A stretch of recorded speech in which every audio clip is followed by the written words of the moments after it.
Hey guys, what's up? Yes, I'm gonna get other reviews done, and as well as that SpongeBob Birthday Blast review. Yes, I'll get that done whenever we get to that done. When I get to crossing the bridge, when I actually get to find an episode can find online on YouTube, just so I can finish up it, so I can at least do a review on it. So yeah, San Diego came this year, and when I was checking my YouTube channel, other than looking at everything's wrong with My Street Season 5, yes, sorry, one of my friends got me into, just showed me AFMAL, so I got a little bit into it, and it was a fun series and whatnot.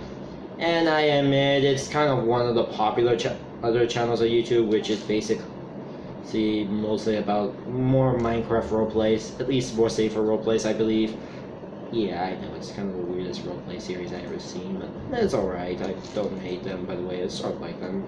And yeah, okay, I'm getting a little quick on the topic real quick. Well, let's just get on with the review. Yeah, what I want to talk about today. So, yeah, recently I woke up. I recently was browsing to YouTube as of late, browsing after a fair bit of other stuff I did today. I'm not going to speak about it because it's not taking me to speak about it. But yeah, anyways, I woke up to YouTube one day, other than maybe other San Diego Comic-Con announcements that happened during the announcement, and unfortunately the official YouTube channel is not available on it. But I woke up.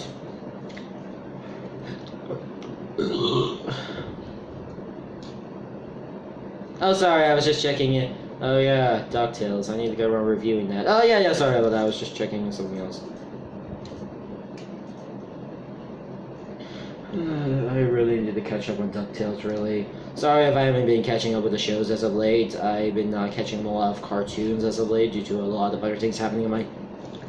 This is why the Season 4 review is happening. Yeah, I've been catching up with a lot of other stuff, animes, video games. I haven't had time much for cartoons as of late. And I'm also thinking about doing some Netflix reviews sooner or later. I'm also planning to do at least a few Netflix reviews. The only cartoons I've been able to get around finishing up were Troll Hunters and Tree Below. These are the only two shows I have got around finishing up. Oh, 1 second. I need to look for my listings. Thank you. I haven't finished up that. Sorry, I was just moving stuff out of my list of things I have already watched.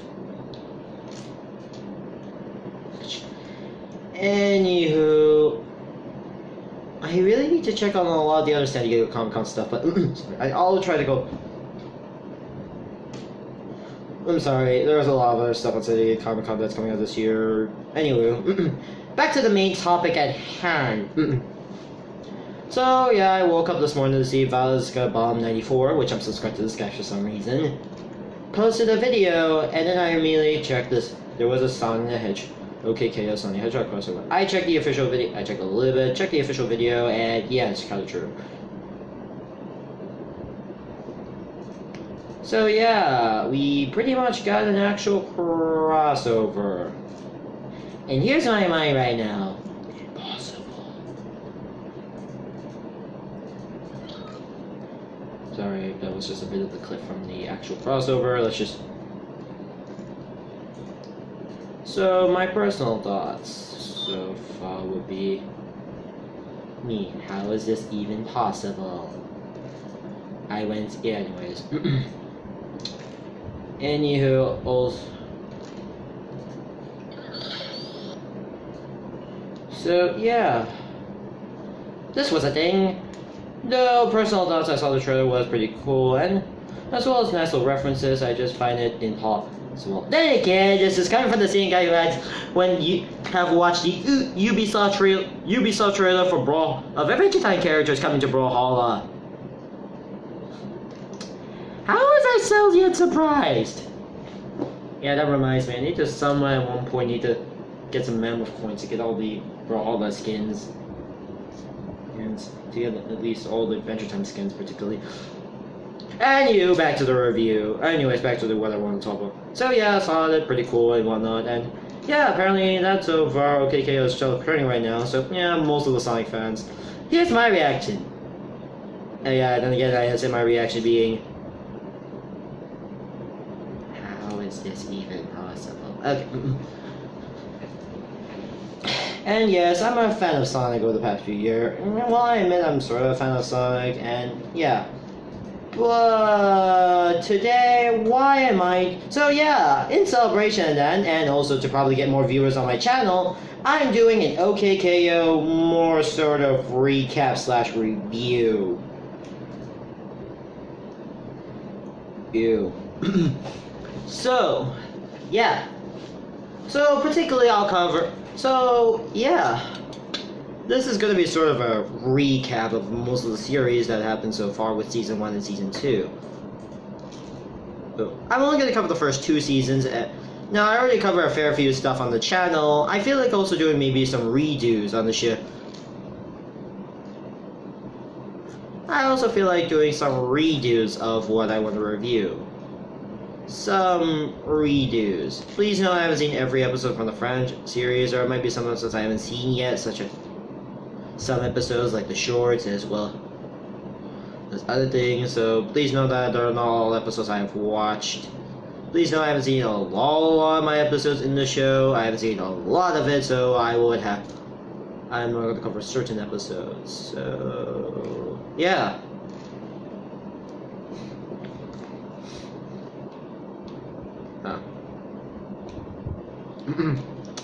So yeah, let's talk about the show that, yeah, you may be watching this show and knows.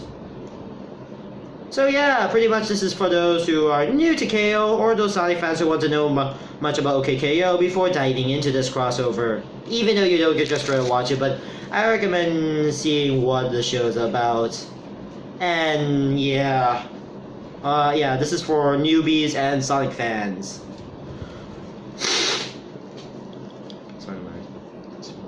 Today, a bit on my weather, so let's review it. So let's review pretty much a fair bit. So yeah, let's review it. So let's talk about the first season. So let's be heroes first. So yeah, this is pretty much the first episode of the series. So when KO. So yeah, this is pretty much an introduction episode, and so KO, who does that?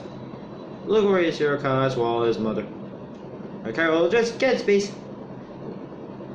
the car and basically decided to go to, well, Lakewood Plaza Turbo, the main setting of the show. Yes, mostly the main setting of the show. Oh.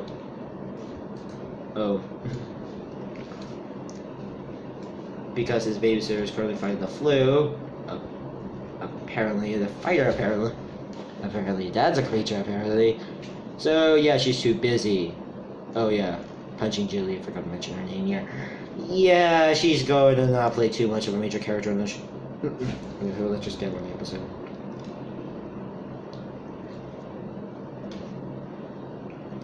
So, yeah.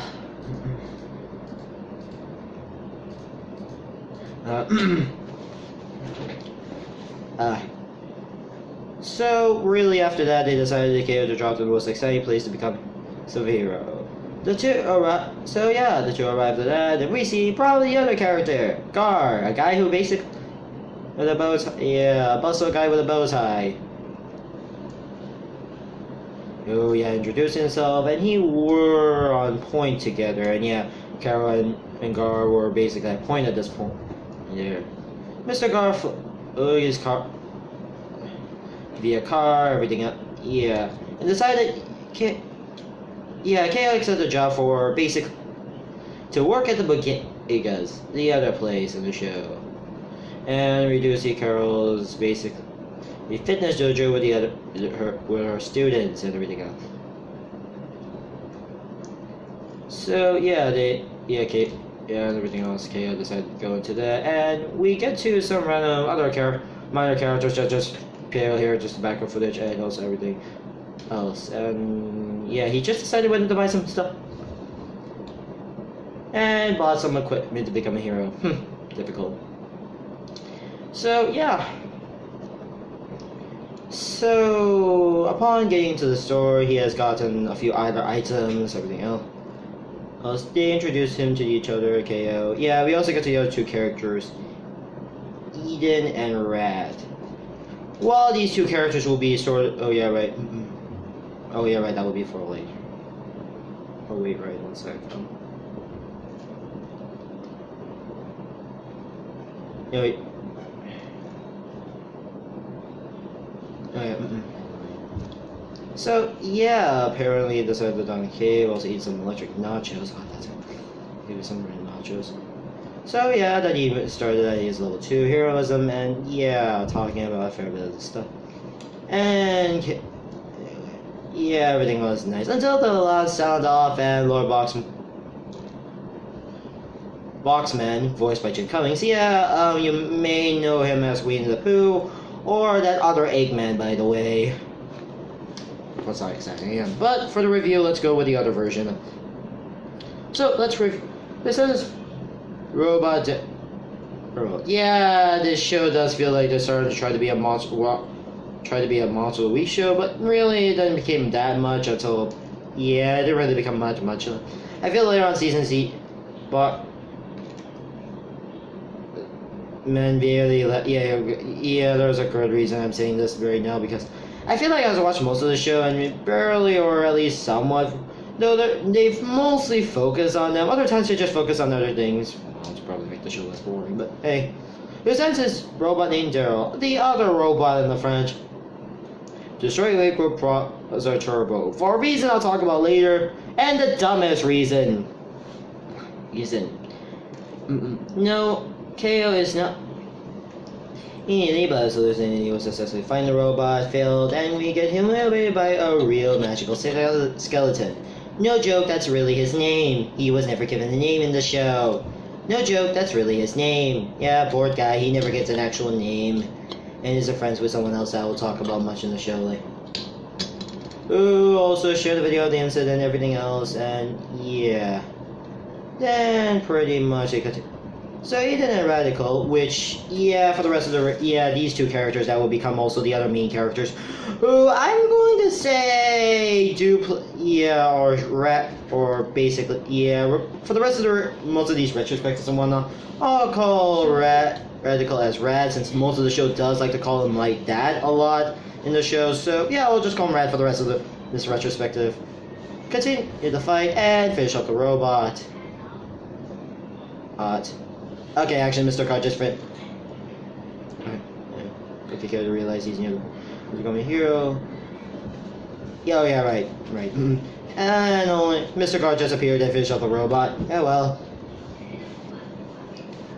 Sends his head back to the Boxmore factory across the street.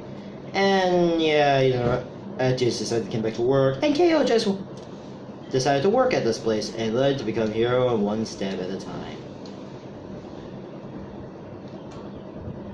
Also, surprisingly, so this episode, and yeah, even they showed this weird buff KO scene, this referencing 80s anime. Yeah, I know, I have watched a fair bit of very 80s anime. The only 80s anime, oh wait, 90s anime. The only 90s anime I watched the most is Sailor Moon, mostly the original series. I have reviewed the entire most of the original series, most of the canon stuff, and also Kill la Kill reference. Oh yeah, right, the red text actually. Yeah, also throughout most of the show when a new character or special guest star appears, they just randomly put their names up there. A nice little reference to Kill la Kill. I already have reviewed the first episode of the series, check out the channel. I already have reviewed the first episode. Which also uses that to just show the characters' names there, put the characters' names and their roles. Yeah, and also a fair bit of references. And since this episode is filled with geek culture, and while I consider this to be more of a geek culture show, mostly a lot of references and whatnot. Overall, the first episode is a nice little premiere and introduction episode. Now let's go talk about Let's Be Friends. While this episode was basically, yeah, pretty much just have KO become the leading Yeah, well, this episode was basically more character development to KO and Eden and Rad, giving them becoming more friends, as well as being more of a trio, as well as working at the boutique at the same time. It was really good. Though I would like to say something stupid and dumb, I have to say. And there's some...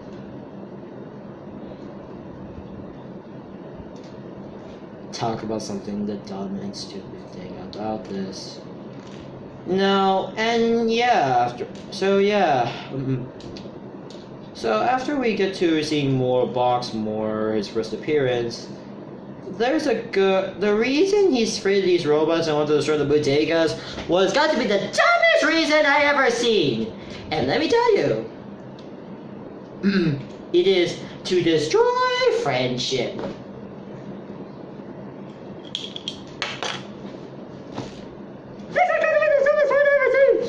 Okay, you know what? I'm gonna do. So when I do, by the way, for a quick recap, when I do this, I want you to just mute this audio. If you don't want to hear this rant if you're wearing headphones and whatnot. And if I do this, that means you can just go play back your audio. So, why friendship of all things? Why friendship? Of all the things you want to destroy the plaza for, the only thing you want to destroy is friendship. This isn't My Little Pony, for crying out loud. This isn't My Little Pony. I know that My Little Pony was about friendship, but at least it was around that and everything else. But this show is about getting cool. Why does that friendship have nothing to do with it? It's got to be the weakest villain motive I ever seen in my entire life.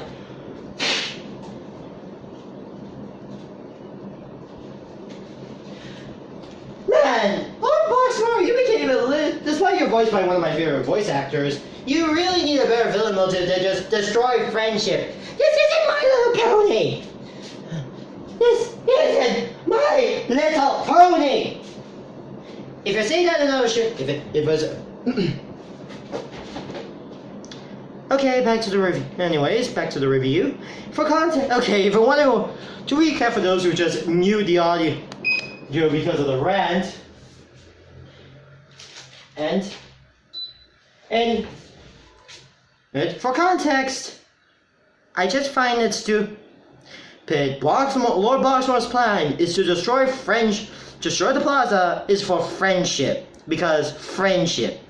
I know it's because this is I find it stupid. This isn't My Little Pony or any show about friendship. At least it was around it. This show doesn't, and it wasn't never mentioned much again after this. I just personally feel like, really? Friendship? Okay. Yeah, okay, back to Ranto. So, yeah. The stupidest villain plot I ever see. Seriously, I feel like I want to make a top 5 worst villain plots of all time, unless someone corrects. Still, it's just I still find it dumb that you just want to start friendship. Dumb. Sorry if you're why? I just find it stupid and dumb. Yeah, sorry, it's just... Oh yeah, like I said, I find this dumb and stupid. Like, My Little Pony does for... This is not My Little Pony. This, at least My Little Pony English. My Little Pony, at least it was about friendship in mind. Aside from the pronouns and figure out who we are. Rant's over. I'm sorry, just doesn't like this, how this doesn't work in my style and favor of just me. Also, no. So yeah. Okay, back to what review. So yeah, we get to Everybody's a Sidekick. This episode features a sort of one-time character in the show, to be honest, you know.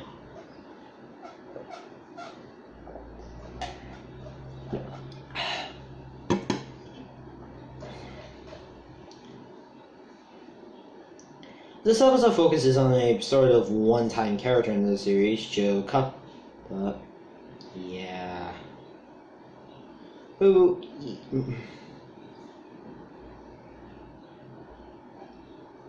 Yeah, play on its name, a cup of Joe. Yeah.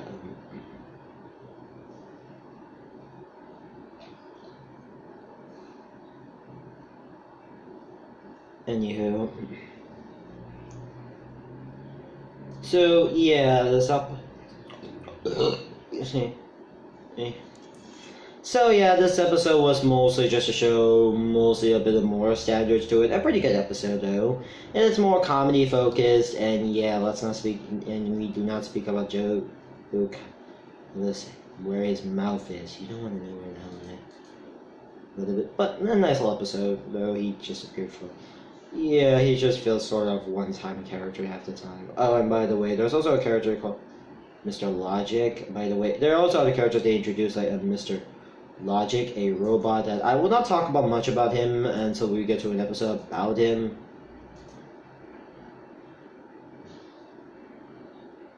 As I don't feel like I want to get into his lore, as it does require a bit, it does require you to watch one of it. That's me. It's about, yeah, it just requires you to. Yeah, because there's a lore between two characters, and I feel like let's not speak about him right now. I don't feel like I want to speak about why, to be precise, because it requires, yeah, lore themes. And then there's Brandon, basically best friend to the real Magic Skeleton series, really. Why should you know so? And also Red Action, which also I wouldn't want to speak about her much about, and also her crew. Yeah, since she would also play a sort of niche, she will get her own episodes later, and we'll talk about her a fair bit later, but or next part, whatever. Next up is We Messed Up. A typical prize possession episodes, as well as featuring yet again, there are going to be a story. Yeah, his car, aka a flying car with a pachico on it. Also, yeah, this episode is a typical, they'll try to hide the prize possession destroying theme episode, and yeah.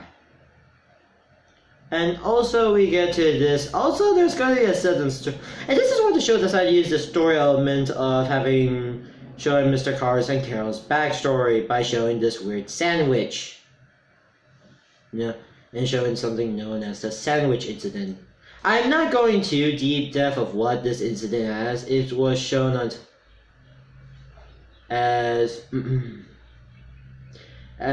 we had to, yeah, they constantly show the sandwich a lot in the show. Oh. Apparently.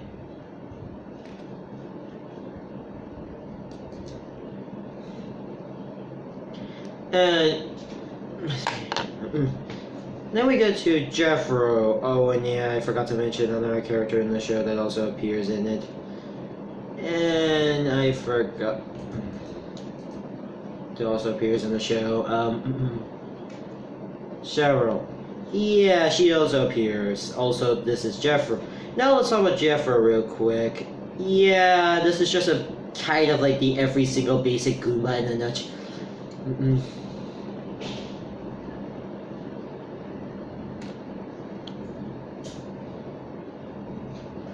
Oh, yeah, he's kind of like a basic Goomba in a nutshell. And why I made this episode was mostly basically trying to set a of KO tell the difference between these two, he's new, and everything else and whatnot. Yeah, facing a basic threat. It was more basic, more character development with KO and everything. And even we see a mega version of this thing. Yeah, it's just a basic threat as where you. Then we get to You Are Level 100, an episode where after where KO finally got a power card. Yeah, I'm going to talk about those cards in the show. These are collector cards in the show. these are quietly, if you don't know, this was also shown in the first episode, but for those context, except I hope these come. And I hope this also gets in future episode. I hope this is merged in future episodes. Oats.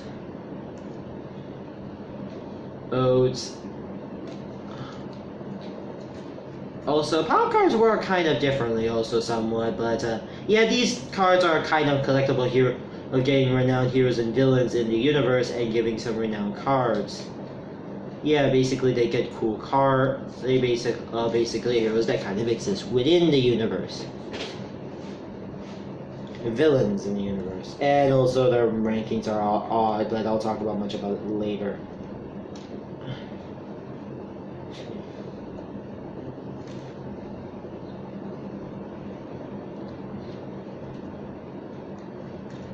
Also, yeah, and it's level 100. This is also foreshadowing, but yeah, and everyone makes some celebrity, whatnot, everything else, and until also decided why not. Lord Bloxworth decided to go with a bigger deck.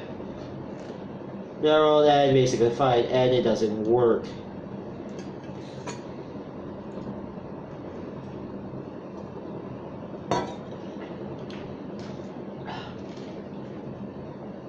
And soon gets angry and strong. Also, one second, I need to do something. Sorry, I had to do something.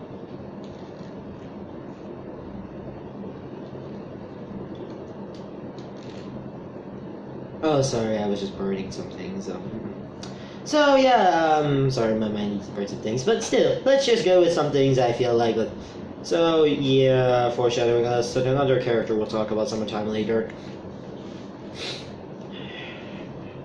He grows it. Increasingly angry and frustrated, yeah, this was going to be foreshadowing for another character I'll speak about later, which is also him. But that's also, yeah, pretty good episode too, also pretty funny episode, and as well as foreshadowing episode. We got the sibling rivalry, yeah, this episode. Also, this also has a bit of an error also in this episode.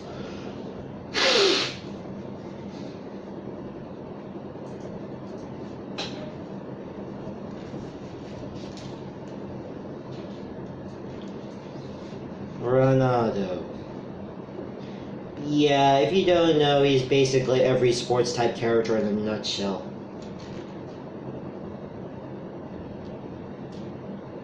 Well, his design is inspired by Jetlink from Cyber 009. Nah, never heard about that, though I heard about the creator though, because Kamen Rider and Super Sentai. And Johnny from Super Solid Rush Adventures. Yeah, that's pretty much his inspiration. Also, because his motif is that he's basically more of, yeah, he's basically every sports and slash anime slash manga, sports themed character in a nutshell. And even his hair is also, though he does reminisce of the late Elvis Presley with his wearing his prom suit. Yeah, there are a lot of inspirations for this character, but. Even also design. Yeah, there was a lot of inspiration in designs. Yeah, he was just introduced as a new character, just.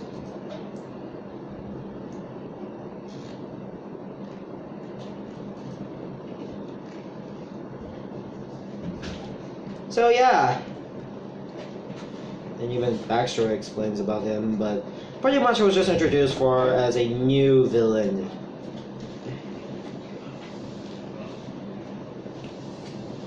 Then they decided a new, also other character that we also have to face, he would also appear in the show. And then we get to, anyways, we get to Aya and Dandy.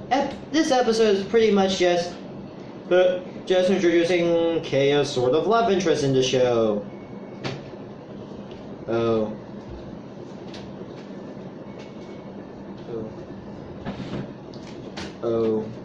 After school, K.O decided so long only to guard someone who was hiding under the bush, and it turns out to be Dandy, a young girl named Dandy. Yeah, this is going to be basic.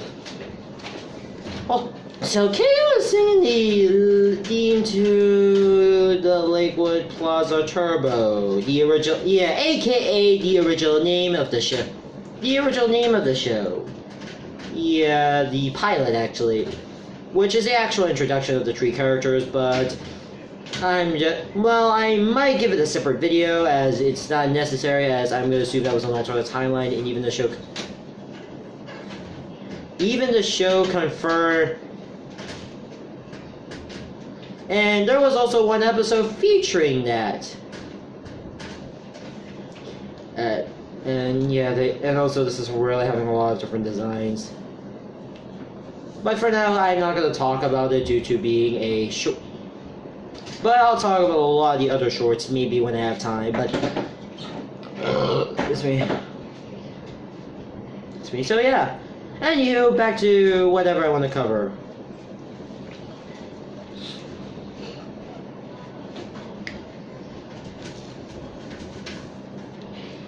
Anyways, we kind of see a fair few. Yeah, this episode is just to introduce Daddy, so we can just get what the plot point elements and whatnot. Yeah, by the way, yeah, she appears human but reveals to be a Kappa, though she never explained until much later, even obvious references post as well.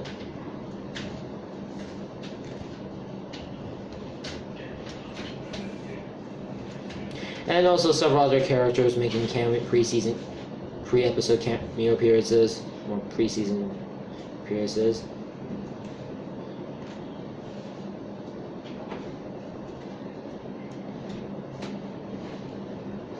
So, yeah. And while all of this is just to introduce new character, it's a pretty good episode for the new character we'll use for probably future episodes. And also other characters that also appeared in the episode, but we'll talk about some other time.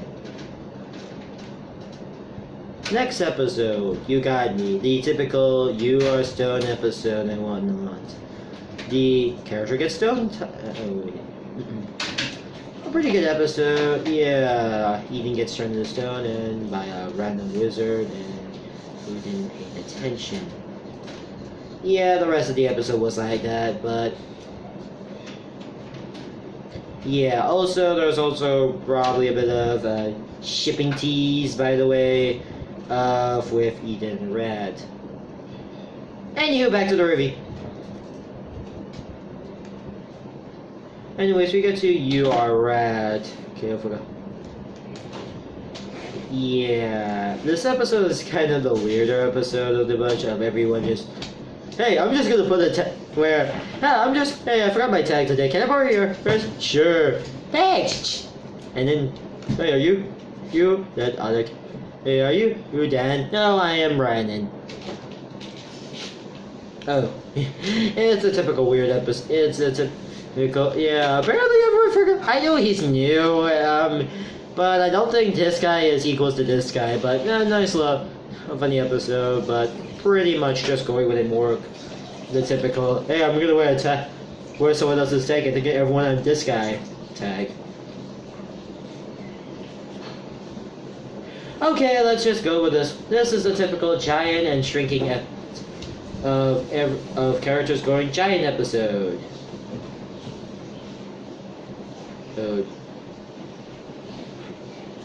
And funny thing, this was actually the first episode that was produced in production, so you might notice why your stuff might be different.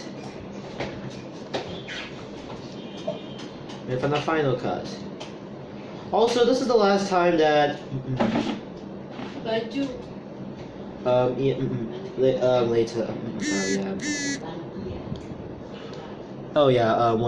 Yeah. One sec.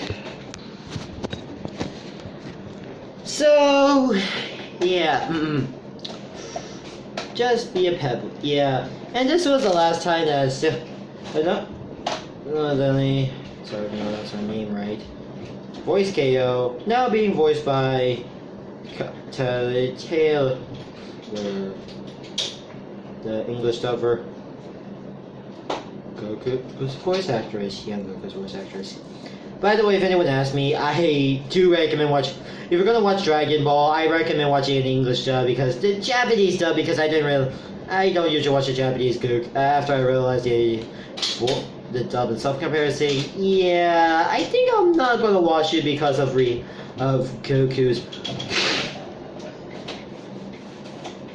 Goku's voice actress, Japanese dub, by the way, being a little bit too annoying at times. How is she? Even though she has her own day, but no offense to the voice actress, I just can't stand. And why did you give Goku a female voice instead of a male voice? I can't understand why, but. So yeah, this was the first episode, and it's the typical character grows giant episode. Insert your giant fetish here, and also probably and also at the end he turns way smaller. Yeah, it's because of an Andy thing, but a typical giant of character growing giant or smaller episode type. Yeah. So yeah.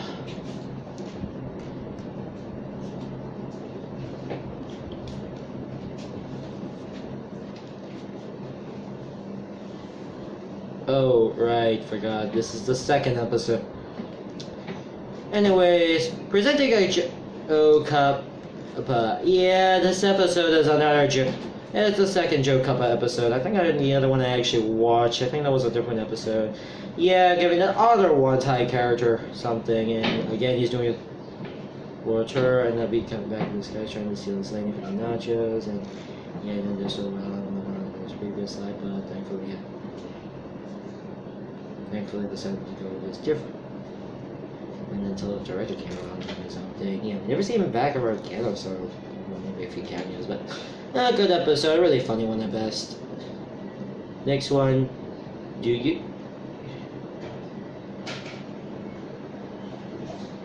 have any more in the back? Weird episode. This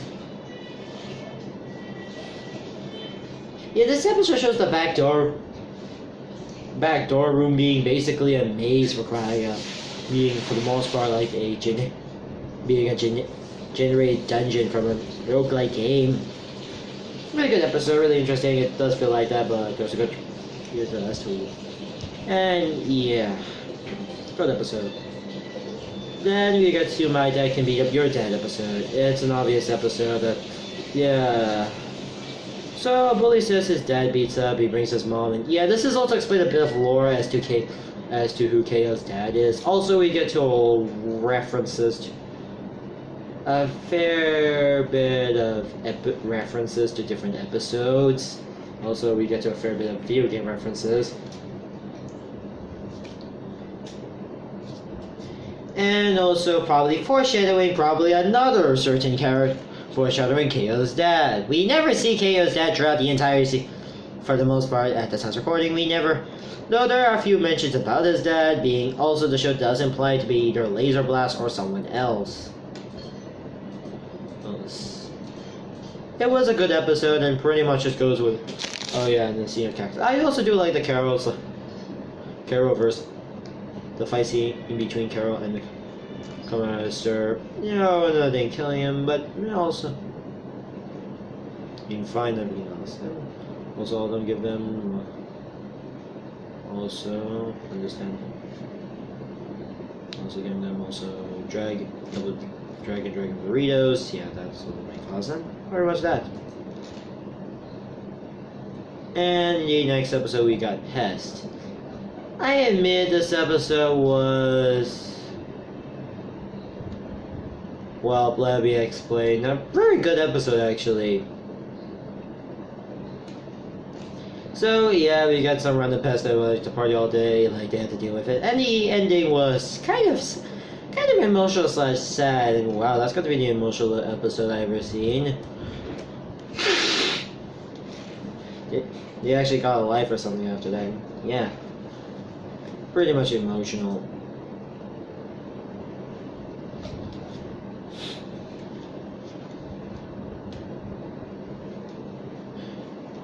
Then we get to the Legend of Mr. Carr episode. It was kind of an episode about, well, It was an episode about Mr. Gar for the most part, and gives us the origins of Mr. Gar as well as how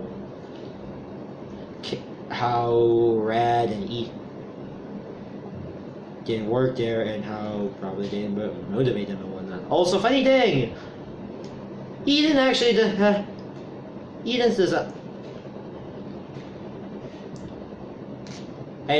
In the period on the first day was based on Rebecca Sugar's concept art. Yeah, the same girl that created Steven Universe also drew the concept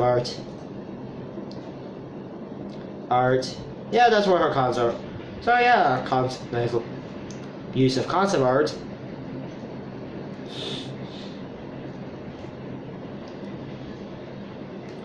Okay, actually more inspired by it, but nice to see some inspiration from a little bit of that. And yeah, and while we get to a fair bit of lore about the characters, even we get to sort of this true sort. Then also we did see Cranky Wacky, yeah, this weird Sonic OC-like character, just kind of. So this talk about Mr. Car's origin story, and I admit it was annoying when you hear the Mr. Car sound play over and over and over and over and okay, you get the point of what I'm saying, but it does explain a fair bit of lore, by the way. Okay, not much real, but kind of what it is, most of it. Though we would get to much of his real lore much later in the series, but this is sort of what it'd be. So yeah, good episode. Next up is Know Your Mom, an episode that a typical surprise Mother's Day theme episode, a pretty good one to see Ok.KO giving something, Carol being the best mother, and really. Also, it's a nice little lore theme episode. It was also a nice lore theme episode. Oh, and another. Also, we got.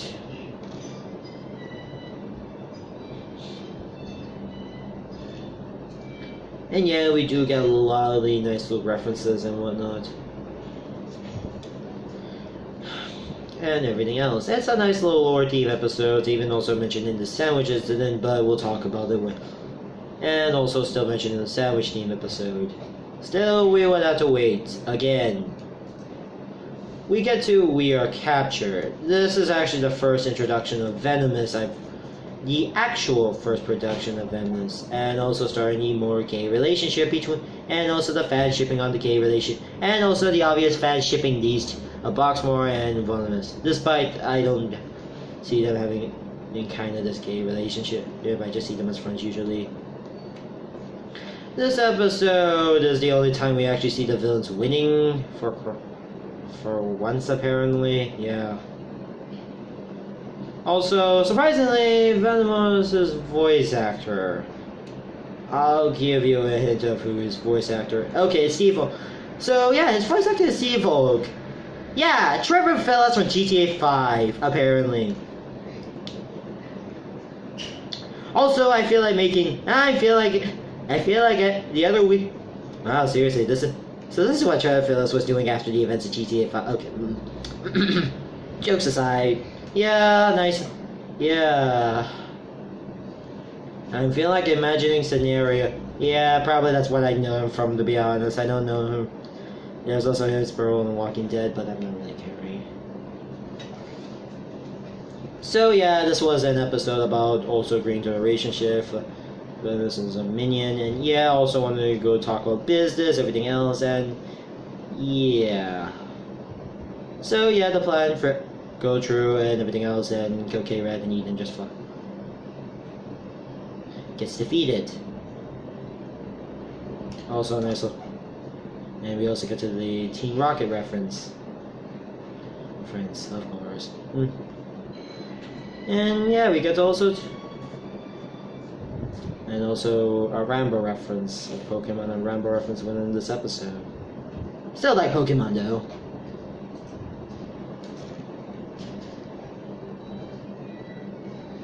Oh. Yeah, still.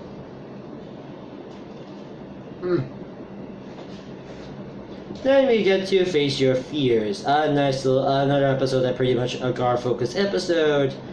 also telling about his fears, and yeah, this is also episode, the same episode that basically also.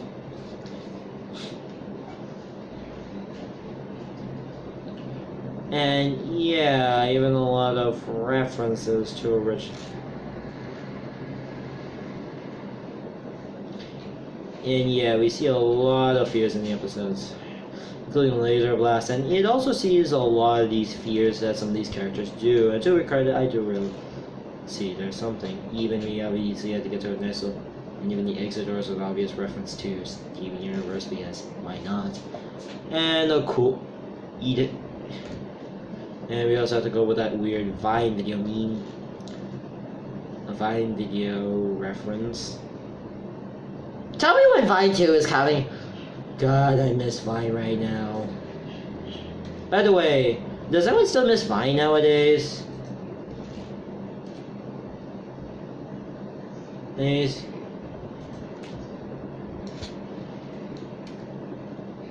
Does anyone still miss Vine nowadays right now? Does anyone miss Vine? Everyone want to miss Vine now?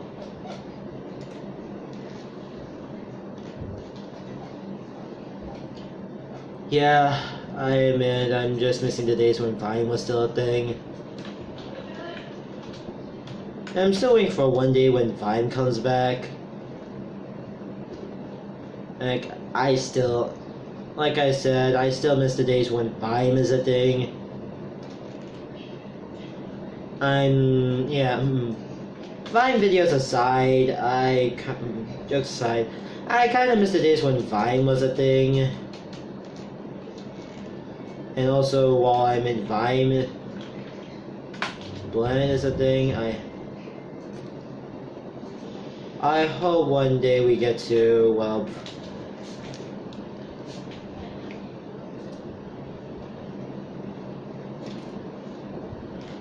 so yeah.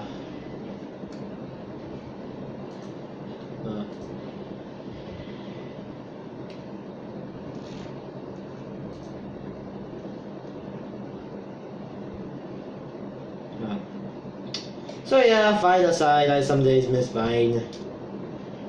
I really tries to get famous right now, but okay, sorry. Back to the review. It was mostly another sandwich incident theme episode, and it also mentioned yet again about laser blast's defeat and everything else, and they already faced their fears. Something else. But anywho, pretty good episode. Pretty good first episode. Then we get to Everybody Loves Red episode. It's an episode about him basically. About this, posting that one viral video and he's famous and everyone repeatedly do that. And also, one of his lines is me for references to obvious references to the universe. The place actors are clearly reference to Joshua Banks. And when the director read a woman, the actress is a redheaded woman, obvious black with a reference. Yeah, this was a low ratings, and I could see that reason. It was kind of just a red focus episode, and was really more comedic episode, and yeah. Yes, it does remind me a bit of Vine a bit, but I kind of miss the days when Vine is still a thing.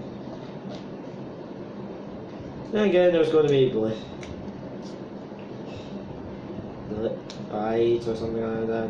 I hope it's successful one day and we can get back to so we can bring Vine back.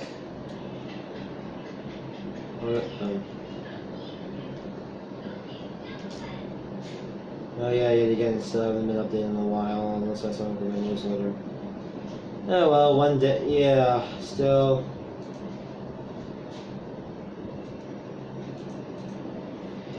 Yeah, I just still miss the days of Vine's existence. Anywho, back to what I want to talk about. You have to compare which episode brings back a character that also appeared a lot earlier in the show as a cameo, and now appears here. We get to Ellie, a character that we have not talked much about in the show. She just cameoed in a bit into our arcade machine, and now we are going to this character. Yeah, she's essentially.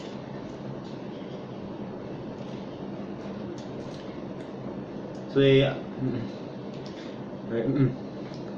So yeah, old Freddy and his old friend coming to town, and then get around to this ancient tomorrow. The episode. So yeah, let me talk about this one. This is one of the most interesting ones. The episode begins with KO and Rad basically just playing around, kicking the boxes and everything else. Rad has. And well, they're doing fine and everything else until a crowd cheers up there, and it's soon revealed that they have a writer. Elena. Yeah, this is probably introduced this character. And I would like to talk about her in a nutshell. She's basically every single magical girl in a nutshell. Okay. She's basically the parody, pretty much the magical genre itself right now in this universe. Also having direct references to one of her magical protagonists from the Elena. And her literal name is a... And also paying an homage to Tomi from Magica do Magica.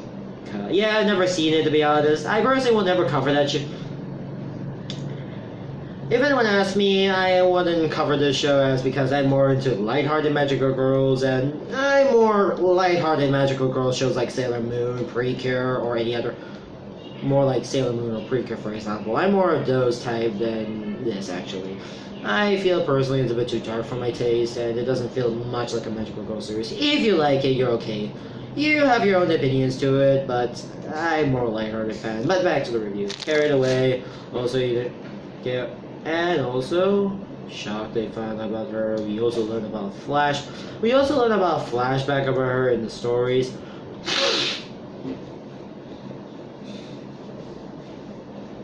In the flashback, we see young Eden basically practicing typical ninjutsu alone, then Elliot comes around, the point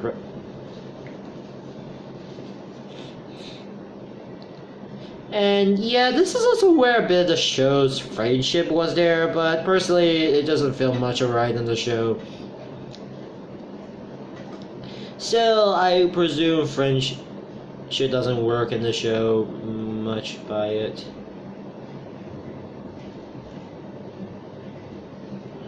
Oh, and yeah, pretty much that. Also, this was also foreshadowed in Face Your Fears, by the way. About her ninja life, but... And yes, yeah, by the way, I forgot to mention, Eden is mostly a ninja, like...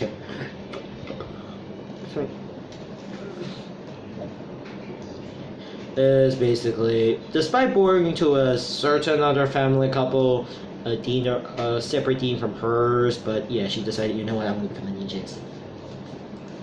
Yeah. Also, Gaiji Guba do a Ninja Who on that girl. I would like to see an episode about it. Probably to get more views on... Yep, this is one of the ninjas I would like to see on Gaiji Guma's channel. Okay, so yeah, even though there was a flashback, we do see about their once friendship, but then goes so well back in the friendship, and also about the betrayal.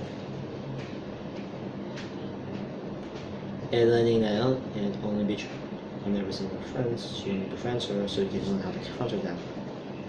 And get rid of the trophy, everything else. They begin a rematch. Honestly, this fight was great.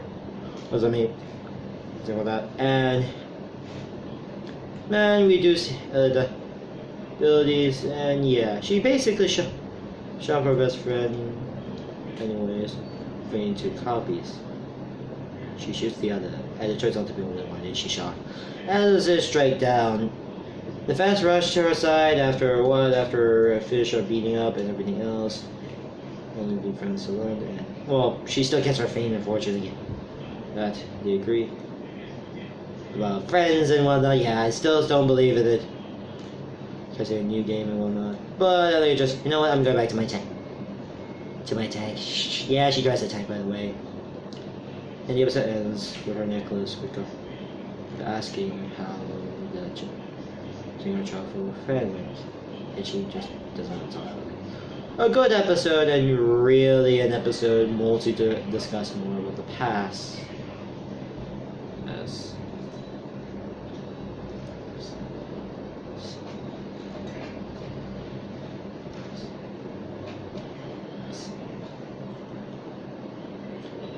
was a prom, a typical prom episode.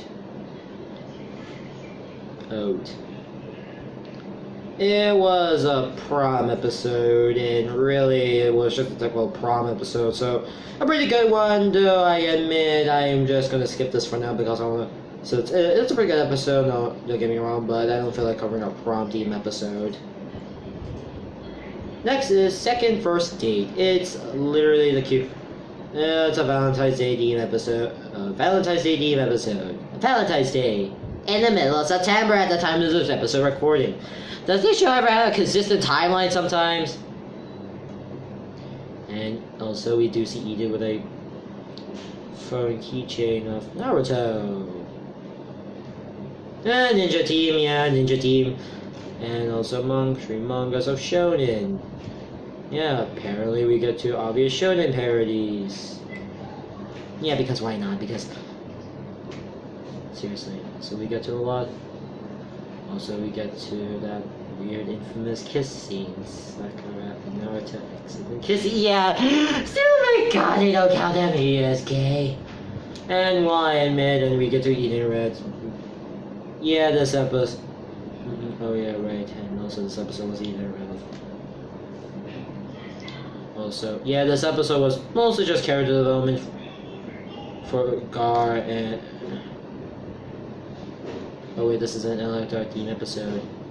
Oh yeah, also Electar also asked Rad for a date, also appears, and yeah, just want to steal. Yeah, by the way, I support. By the way, yeah, Eden shipping a human. Yeah, I still support the Eden and Rad shipping. I hold my side and do not touch the shipping, or else I'm going to be Pichu to the skull. Okay, choose the side, but yeah, I'm an Eden Rad shipper, by the way. Holding my side. Back to the review. But yes, this episode was just more of a love theme episode, but nice look also character of each one. Oh yeah, right, actually. Oh wait, this wasn't a card theme episode also, I forgot this is a card theme. Okay, sort of made a mistake, this was a more basically Eden a Red episode, and that was earlier, but... This one was One Last Score. This episode was, hey, here's the unexpected moment throughout the entire episode. Yeah. This episode was a heist theme episode, and while young Ginger's design is, yeah, I'm just gonna go with Custer Honey, Lupin Third, and Roots the Bad references, yeah. Usually looks similar to the Copper from also Ed, Edd n Eddy. Also, the ending was kind of unexpected. Also, we do see cameos from Steven Universe from Brain and Blade from Steven Universe. And many characters appear. By the way, we also see yeah. And also, the ending was kind of unexpected. By the way, Ginger was also used to be a kind of just copy Rouge the Bad. Totally not something, and yeah, I admit the ending was unexpected. Though I'm not gonna spoil it, as because I feel like I'm gonna disappoint all my fans if I tell them what her true form was revealed. And yes, I was kind of like, oh come on, I was expecting a cool form.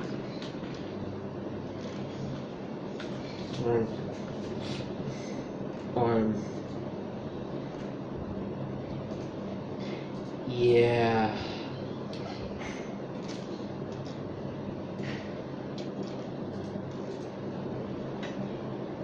Anywho, overall a good episode.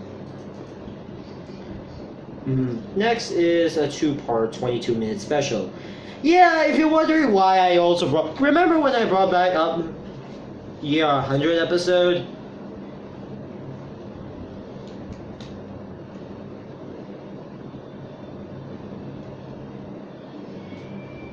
Apparently.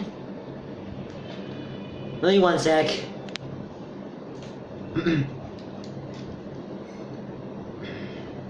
So we get to a two-part half-hour special that was also promoted.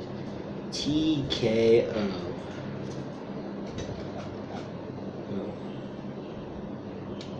And yes, like I mentioned earlier, a lot of these.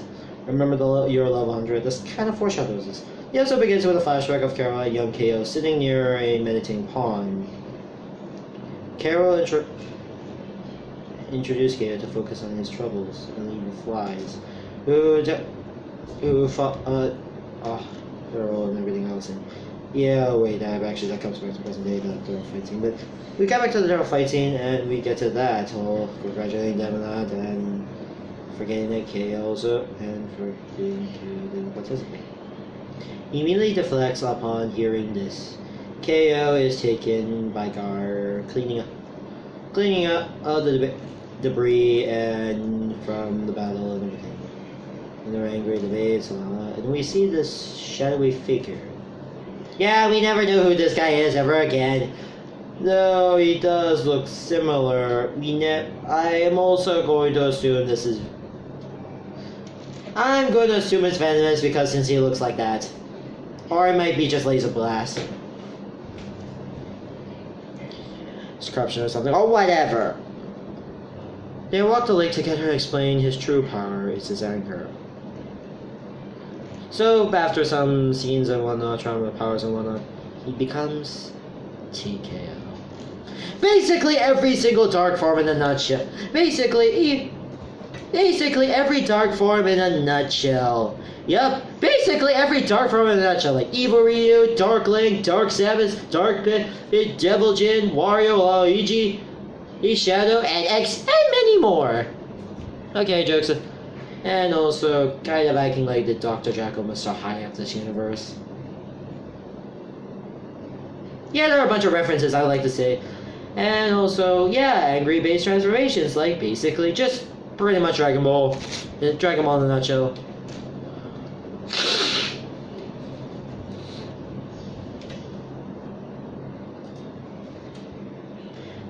Yeah, Darth Vader. Yeah, pretty much that. So, yeah.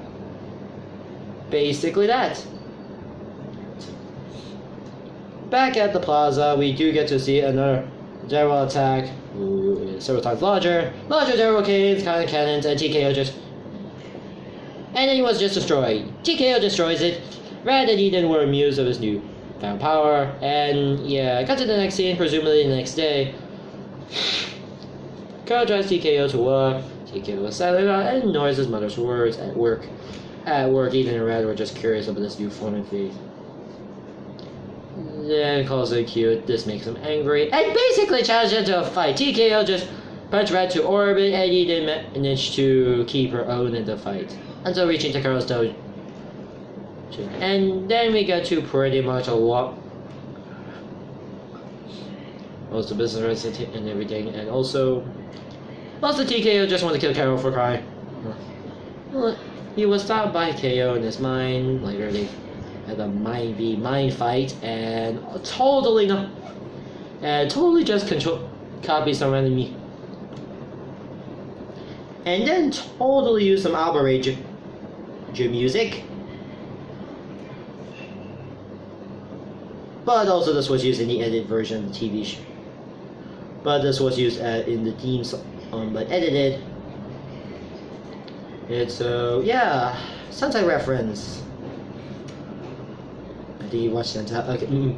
So after all of that,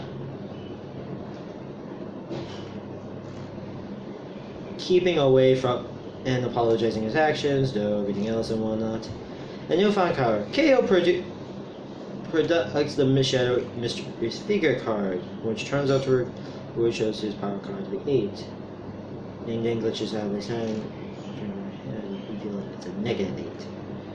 Yeah, power cards leveling works. If you're a hero, you just straight up get normal level. It's just normal leveling.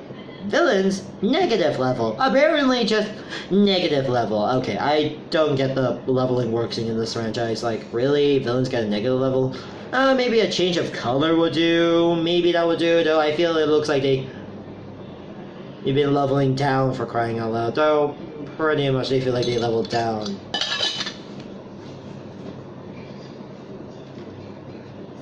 And the episode ends with shadowy figure just standing atop the building and saying, "Soon, soon." And also And Skeleton Brother just pretty much saw the brain of the entire thing. Overall, this was a pretty good episode. It's a pretty good much episode and pretty much going with this new character that we will mostly be... Yeah, I'm gonna say TKO is barely used for the most part in the show. Sorry, this for... Okay, yeah, right. He mostly just appears right... Okay, you know what? He does appear a lot in the show, but not too often. Okay, I don't know how many appearances he makes in the show, but... Yeah, pretty much that. We never see him again until probably one episode about basically his blog and everything else. Then we get to an episode about Lord Boxmore trying to not attack the bodegas for 24 hours. A pretty funny and interesting episode. We got fleas. Yeah, it's nothing to do with the episode, but...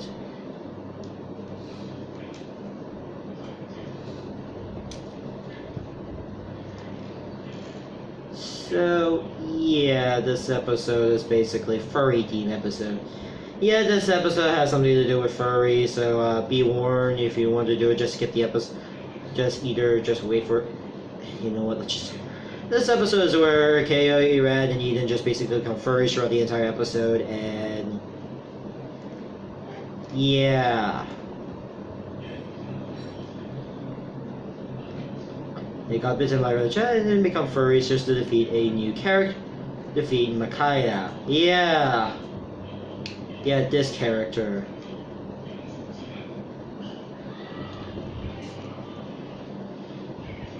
A more animal-like in character, even through concept art. Even you can see through concept art about this character. Yeah, by the way, he has changed design over the past few years. Here's by the way.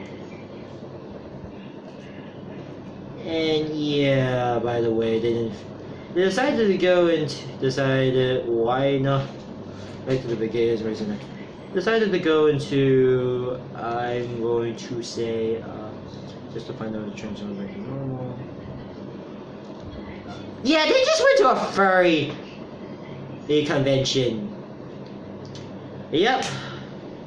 Yeah, the furry fandom. Yeah, yeah, that was something. Then again, the show has a lot of weird stuff. I would just, you know what, I'm just going to put this up real quick. You know, for kids. Okay, you know what, I think that you know what, I think I'll save it for much weird, for a more dumb, but you know what, I'll just go back to this show. You know, for kids.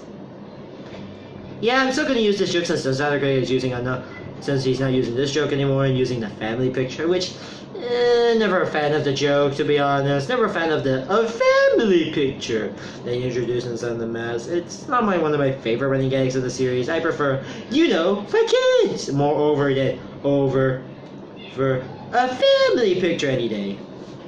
Okay. So yeah, and for personas and everything. They're gonna find a cure for it, and the episode ends with them just wearing the human disguises. Later, the show would imply they're still fair. You might assume this episode will be non-canon, but future episodes would imply they still have their furry forms. No matter what, they will still have their furry forms no matter what. Yeah, they're wearing the human costumes. A lot in the show.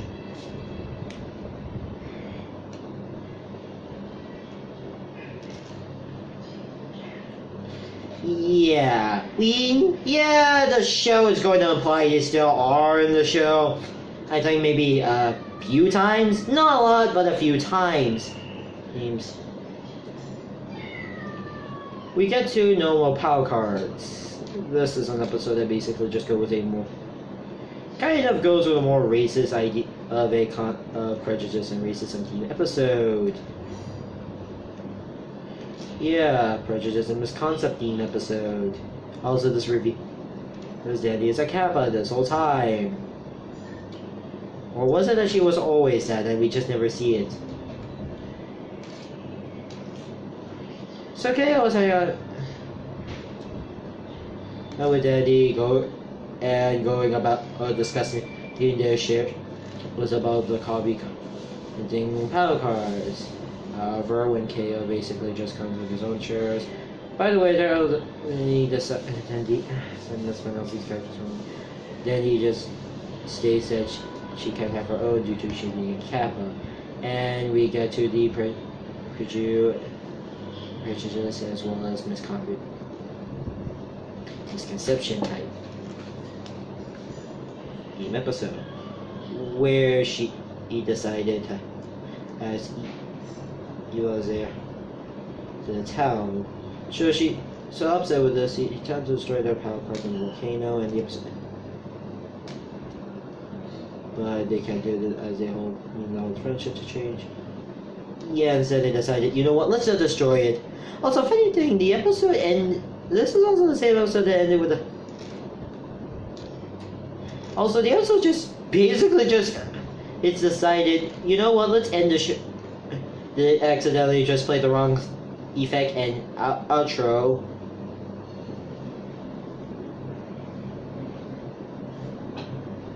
True.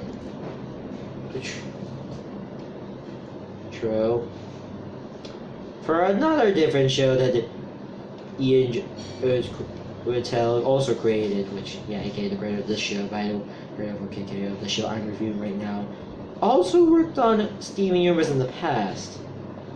Because also Rebecca Sugar was. And Rebecca Sugar was his girlfriend, so, yep. So, yeah, pretty much that. So they decided to visit the place instead. They decided, you know what, let's just go with. They decided they wanted to overwrite the codes and everything else and deal with security and everyone. So yeah, they decided to do it. But however, why not go through it? And shows 1,000 account cards and thousands of coins just coming out in milliseconds. And that he prepares to be power card, which won. A very interesting episode and concept, and pretty much that. So yeah, we get to a hero's fate. I would say this is sort of one of the first episodes of a crossover.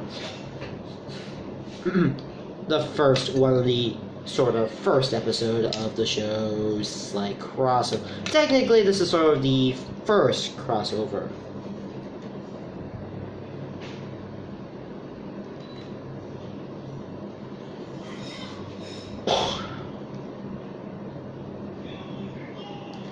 With one of Quintel's other works, RPG World. RPG World is sort of a affiliated parody, and parodying mostly a lot of video game and anime tropes of it. It was made in the 2000s, and this was its own creation. It stars a character named Hero, which is what we'll see later in the episode, who wants to save the world. Alongside meeting Cherry, a thief who mugs at one point, Diddy, which, yeah, they just picked randomly up, and Eric, a so-called ladies' man, which is Wikipedia, who joins the adventures, makes shenanigans and oddballs, and a lot of things happen.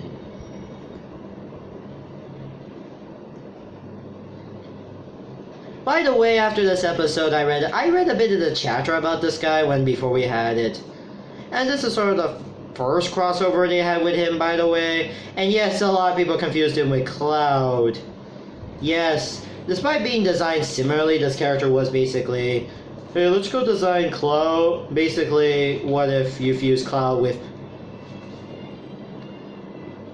Sora? By the way, I still don't support. By the way, I hope Sora doesn't make it in Smash because he's Disney and we don't want to open the floodgates.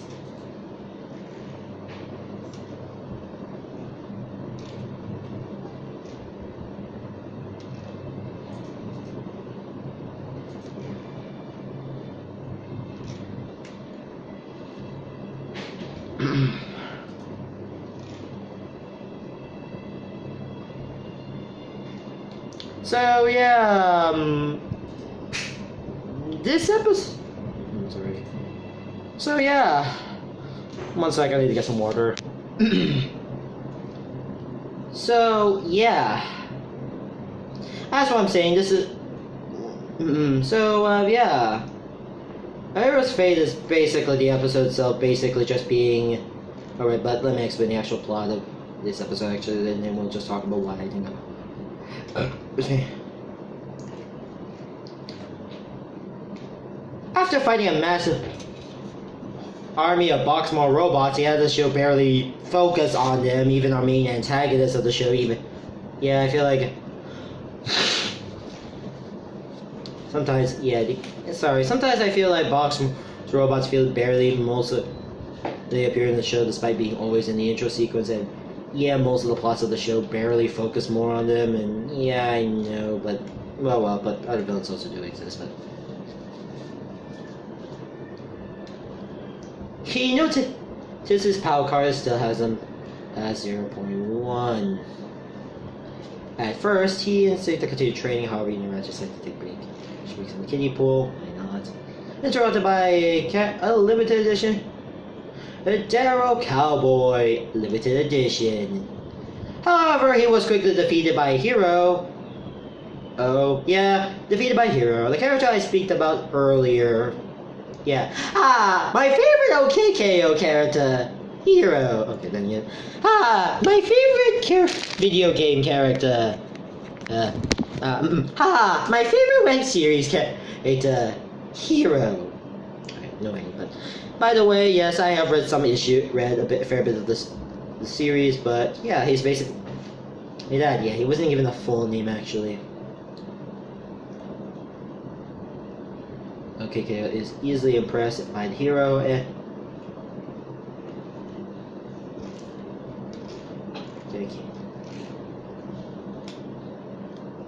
while traveling with him,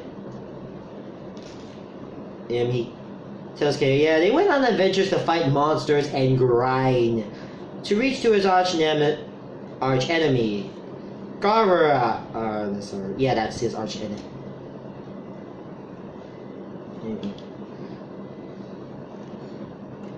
At first, KO attempts to rush and beat him, revealing that he was a higher villain level. Yeah, this is before I remember that power cards that villains are having a negative number. I just assume he did a lot work.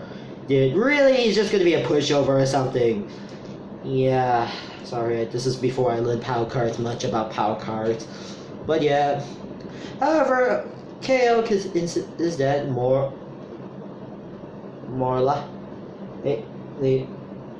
it's more than leveling, and he needs a break. He realizes that he left so many people behind and forgot to live a life. He decided to take a break from the battling and return home.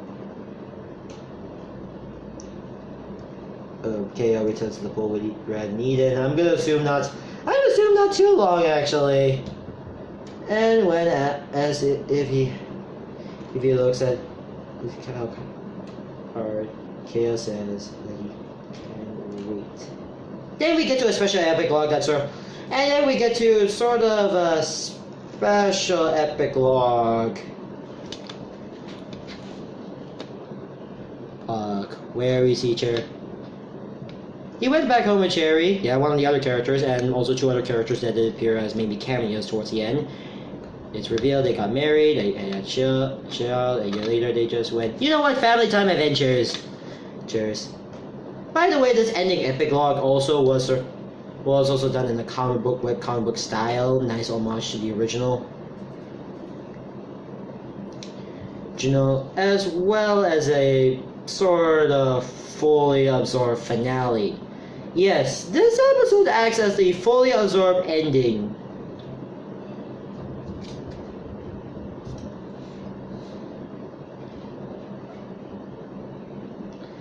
Yep, that was the original ending.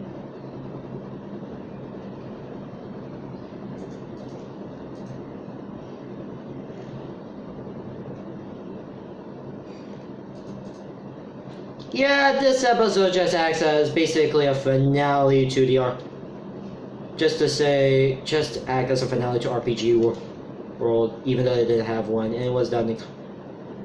By the way, also he has done the same ink pen method as well as scan he uses for this over the past few years. It's a nice little ending to a RPG series. I also recommend reading the RPG World. Check it out. It's a really nice, funny parody on, well, sorry, this real quick. A nice little end to pretty much the series in general. real. Also, there's a fan revival. I also recommend also checking out the fan revival, by the way. Also, by the way, this page is also this one-page ending was also released on on the official Tumblr page, if you just want to read it. So yeah, overall it's a good episode, and like I said, I recommend checking out the webcomic, the RPG World, if you want to just laugh at the parody and whatnot. Oh yeah, I need to change my name. Okay, so yeah, overall a very good episode, and probably a nice ending to the series. Next up, let's have a stakeout. Okay, back to normal. So yeah, back to a normal episode. An episode that basically just goes on a TKO and Shadow figure fight. So yeah, it's another sandwich incident. Yeah, another mention of the sandwich incident, and pretty much just character for KO and Mr. Gar. And Shadow figure also, and else has something to do with TKO. And also TKO. Mostly a nice little character development episode, and also checking this place that is also important in the show. This tree, by the way. And by the way, Shadow figure does that to ores, by the way, it's also that. The next two episodes got to be doing something with Halloween theme episodes. Notes.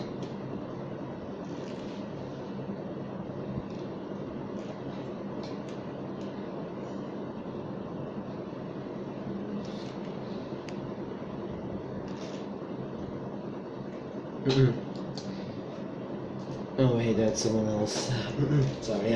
Anyways, the next two episodes are Halloween as theme. One being lore-based and one being something else.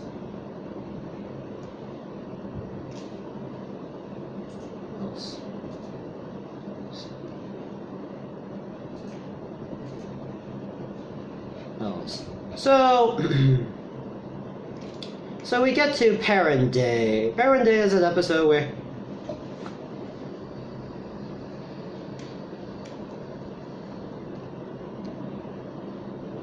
so yeah, we get to reveal Rad's parents. Yeah, because he's an alien, so why not? And yeah, K.O. brought his mother, and also then Eden is like, oh yeah, my parents, they're ninjas apparently. Yeah, she just lied to this honestly. So they talked about the secrets and everything else and whatnot, and yeah, they invited them to dinner.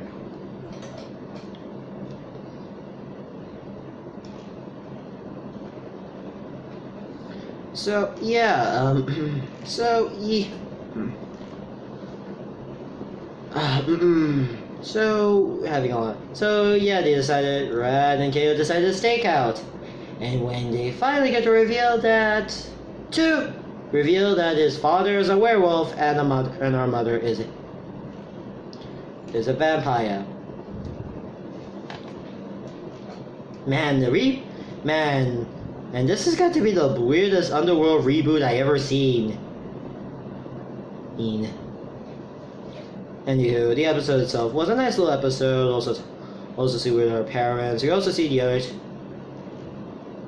other character. We also see Icky and Bowie, and as well as they also mentioned the Ghoul School that was also mentioned in the show. Yes, I kind of mentioned a bit of it in the show and everything else. And so yeah, pretty much that. The episode itself also including some ghosts. They live in the basement. They sparking person. Obvious it's very being like the ghost from based on the Lonesome Ghost or the Ghostly Trio from Casper. So yeah, shenanigans ensue and everything, and also Eden tells her that she wants to be a ninja this whole time. They decide to be proud of her with her shadow techniques and everything else. And overall, this is a really good episode, a nice little family theme episode.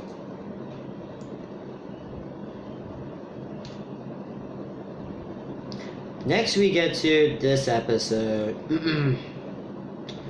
Next is one of those episodes. It was a little scary for me. It was the more scary after two.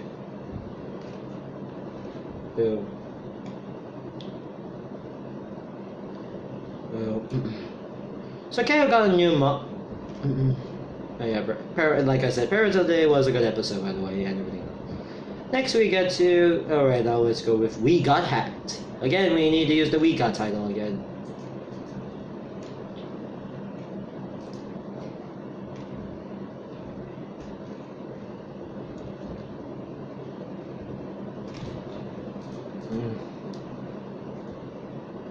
KO gets a new mob. Yeah, pretty much that. Cleans up everything and did so well. Including people. Suddenly it didn't work so well. Like... everyone got turned. So yeah, after that we have a problem with the mob and everything else. So then pretty much he used her bag and everything. KX is such a scam, and one touch was one of those pop ads, turns out to be a virus and something. It turns everyone to horrible CGI zombies. Yeah, I imagine I want to put that one anime fan. I'm going to go and say, God, bad CG, bad CG. Okay, no, it's better. It's anime CG, but bad CG, bad CG. Okay.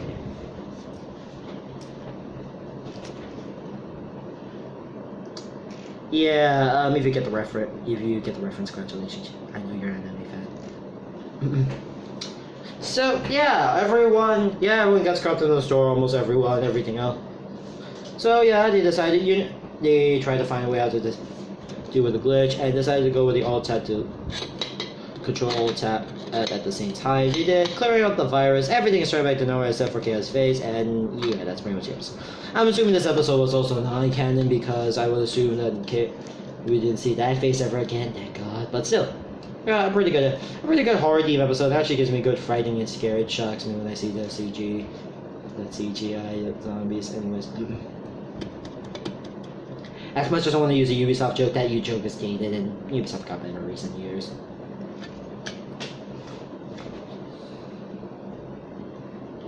Now we get to Leia Loves Robots. A William Shakespeare episode, but a good William Shakespeare episode in a nutshell. Yep, it's a really good... It's mostly a William Shakespeare theme episode. It's basically a Romeo and Juliet episode, and with a Hamlet monologue.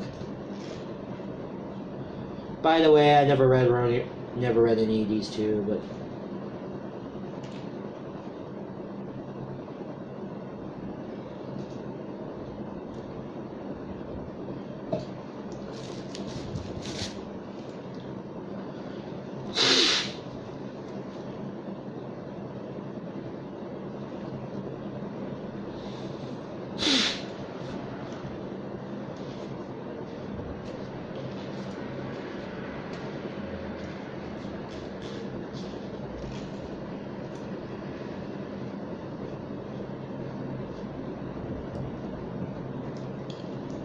yeah, being that. So, yeah.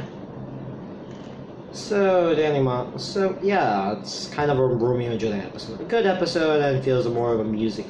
Also, I feel the musical segment was also the... I also admit it also had one of the saddest moments, and also the reused acid moments, but, well, presumably. And yeah, it's got to be one of the emotional episodes. But still wouldn't take my Eden. But sorry, but Red is already taken because Eden existed. Anyways, we get to KO's video channel.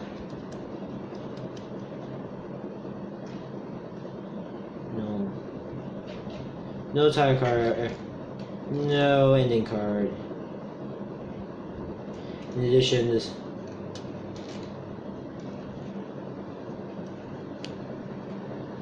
So, yeah.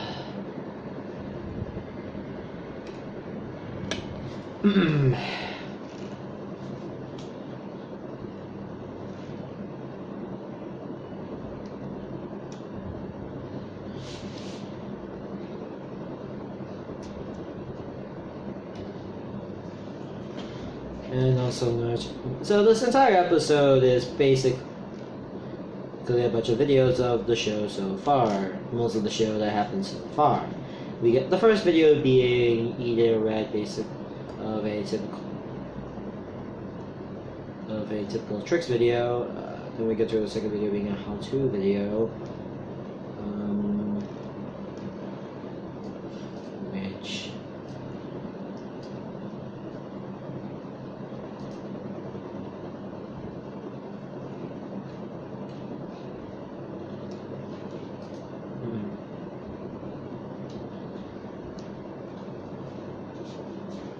The third being usual. Okay, the second video also showing that yes, KO still. There's the animals being implied. This scene just straight up implies they're straight up animals. Yep. Straight up implies they're straight up animals. Yep. I think the second scene does like they're still in animal form, so yeah, this is kind of just implying. So yeah, nice continuity nod. Apparently we can. So yeah, and yeah, it does feel like a brief how-to video, by the way. And yes, this straight up implies that it's still there.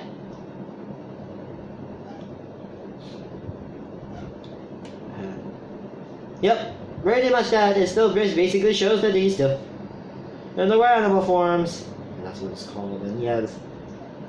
And more to imply. And yeah, that's the other reason. It's just to imply more. So yeah, imply they're still there. Anyways, the third video is basically the typical every single unboxing videos in a nutshell. Pretty much every single opening package or every unboxing video in a nutshell.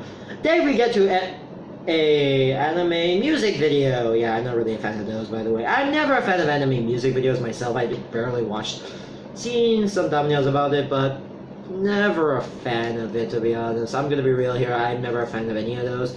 Maybe I'll take a look at one or two of them, but never really a fan of any of those. And also reusing assets from the second first date. And how the hell did they get able to get the footage from? Was there a secret cameraman there or something? And may I remind you, this takes place before seasons. Oh, never mind. We get to the typical emotional people. 6 is Sugar Pit. 7 is one of those, basically someone doing playing with their toy like videos and whatnot. And then we get to KO, and he's basically a 13. His 9 was basically the top 10 cards. Or how I thought one of those top 10 videos. And the 10th video is just as a plot, basically just the first episode. Feel guilty and everything else, and he leaves the channel so he can make his new movie channel and whatnot and everything else. And the episode ends with them having fun with it. Overall, it's one of those typical YouTube channels, and really it does give us a nice little lore, and really it's a nice, good episode. Nice episode, and really doesn't play a lot of these in the show. And you know what? I feel like I need a break right now. I'll be right back. Now the next episode. The power is yours. Okay, let's just explain this up. The power is yours. This episode. I already covered this on my channel before, but for context, originally, also funny thing, originally I was going to go with this opening segment was, my dad just took a picture instead of recording it, but the segment for context was, it was supposed to be where I'm called, there was going to be a crossover episode to review, and I decided, you know what, time to watch this and thought it was actually the Ok.KO. It was what I wanted was a Steven Universe and Ok.KO crossover. It was one of my dream crossovers in the show, and yeah, we sort of got it later on, but technically that was mostly with other shows. I just wanted with basically Steven Universe and just Steven Universe and Ok.KO only. Aside from a few cameos, I kind of wish there was an actual Steven Universe and Ok.KO episode. Please make it happen after. Please make it happen after the movie, or at least cameo didn't. I'll make a crossover movie. Please happen. Okay. So yeah.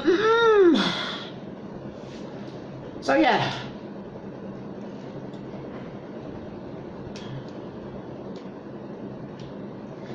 So, let me explain my viewers who Captain Planet is.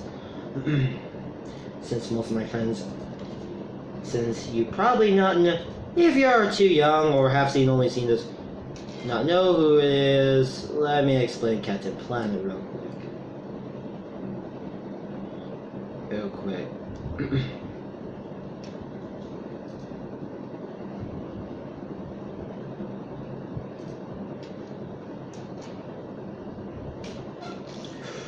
So Captain Planet was a show that was a cartoon you may or may not know, or Captain Planet might. Planeteers to the sites. It was a concept of the show where it's part of the side inspired by how 5 Planeteers from the real world. Yeah, you know what? Just let me explain the show really real quick. So it focuses around basically the Planeteers. 5 random kids with 5 random rings. Things decided to use the powers. Use their power with the rings too. With all the rings' powers combined, they summoned Captain Planet. I got some weird guy. Yeah, he just summons them, and basically, he kind of just was just a guy who just wanted to save the planet of it all. Was just want to protect the environment. Pretty much that's the summing of the plot, and also firing the eco-villains, which are a bunch of villains like Hog Rig, Feather Lisa, Dr. Bright, Mallory, and also Duke Nukem. Not to be confused with the other Duke Nukem.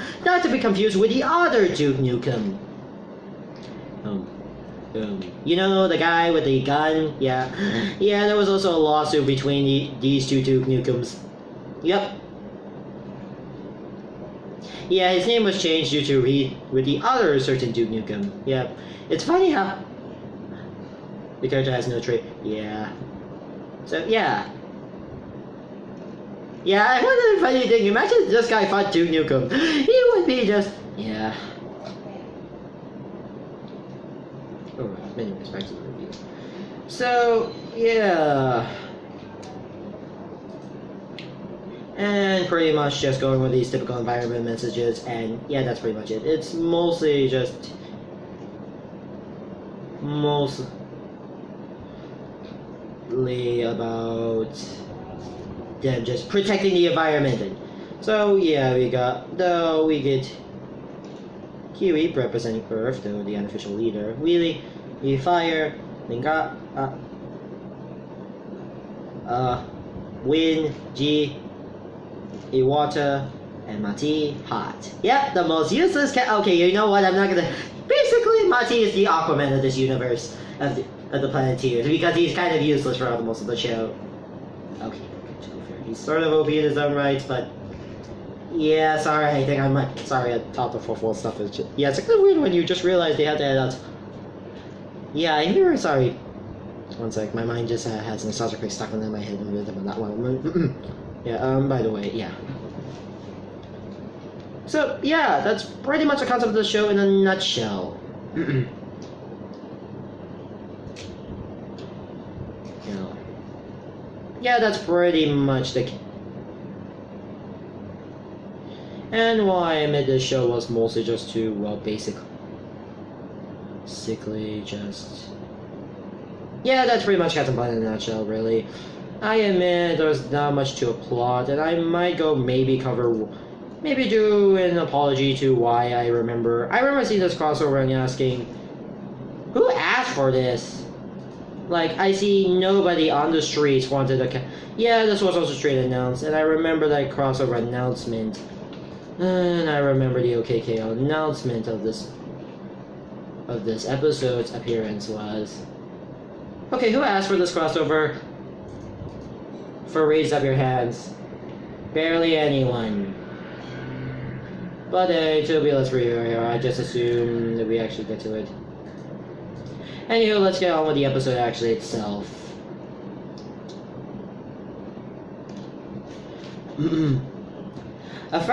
So yeah, the episode starts with a frantic Lord Boxman and starting this episode, yeah, yelling as per usual, everything else about the soldier, about himself and everything. Until the room buzzed by Esmando. Yeah, by the way, this character, I forgot to mention that he's also in the show. He's essentially a business robot. Yeah, he's pretty much just the office business robot with a ball, where he acts as a ball.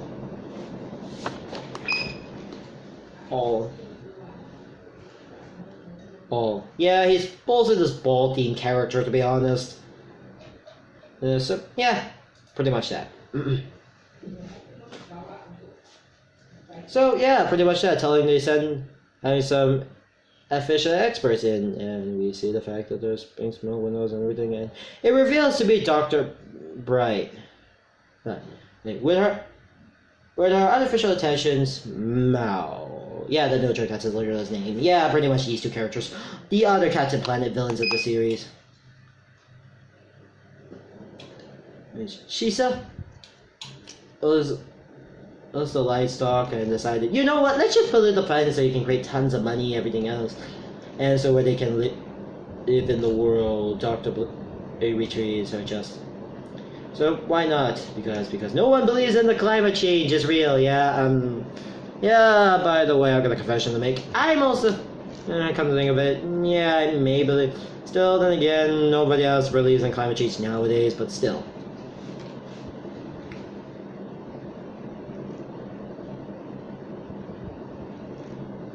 So, believe that, and according to Touch, Monster decided to go with the pollution, and decided to go with the ozone killer and everything else, and the garbage on and everything else. And also put melting the ice caps and everything else rising the floods. Meanwhile, at Gar's bodegas, noticing KO noted there's the saw of the end. From the rise and the end, the flood, and then yeah, the temperature getting higher. This is nothing. Pointing out, KO points out it feels like summer when it should be winter. Yeah, if you want to ride sea, then yes. Randy just goes out to the adventures in the Lake Plaza, where the parking lot should be, and floods take it out, asking if they who could help. When this, anyways, the flood and everything else, the trash and everything. That's where when Kiwi is here, who sounds so familiar. He'll also introduce himself and specify power rings. He possessed Earth. And also decided to ask some of these. He decided to ask Eden and had to go with the other two rings while the KO gets.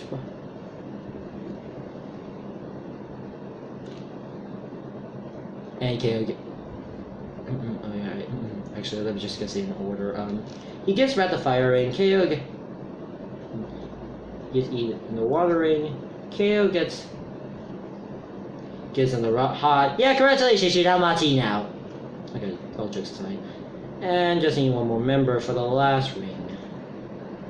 Win. So they just give it to magical skeleton for it. After they say their powers combine, they say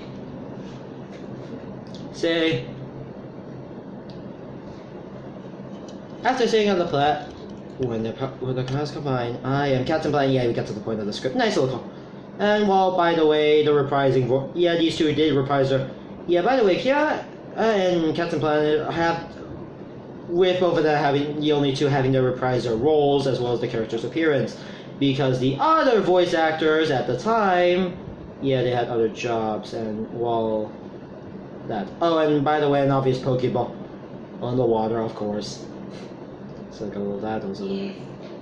Yeah. Yeah. Pokemon doesn't trigger me anyways. Yes, and we get to a kind of. So yeah. So KO decided he has a card about him, and his level is planet. So how high and low his planet is? Really? Really? Level is a planet? One sec, I feel... Doesn't make any sense! Just one sec. How can a level be a planet? That's nigh on impossible! Why would there be a planet? Why would there be a level called planet? It's like Hearthstone. It's like if you're playing Hearthstone, having a mana cost of infinite. Having a mana cost of green. How low green is? Okay, now back to the room. Yeah. Still, they never explain how high or low planet is, despite being the sun and whatnot.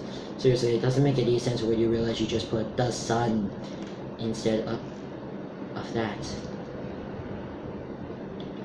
So, yeah, this makes no sense for this crossover episode. I'm just reviewing this episode just because.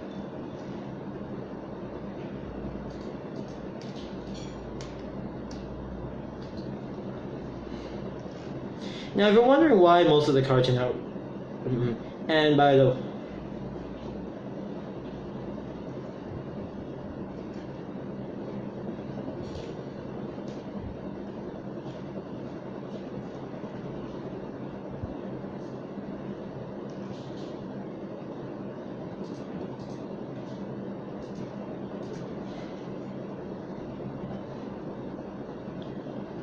So yeah, back to the review. I'm just feeling like, so yeah. Also, jokes aside, Catalan just defeat. Tells that Dr. Base has been lost since our last battles, everything else and whatnot. And Boxman is standing stood up about this. They're alright. Remy, and basically transforms to the cannon. That KO just disappointed about the rings, everything else, and we get to this is the cause of one of the fights. They say plans and everything, and KO uses the power of heart to bring everyone back to their senses. Before the Tamilar climate change, everything in moment to clean up the plaza of the wall. They pick up the trash and so just basically do a lot of environmental. After that moment, Catalan resummons and basically defeats this guy.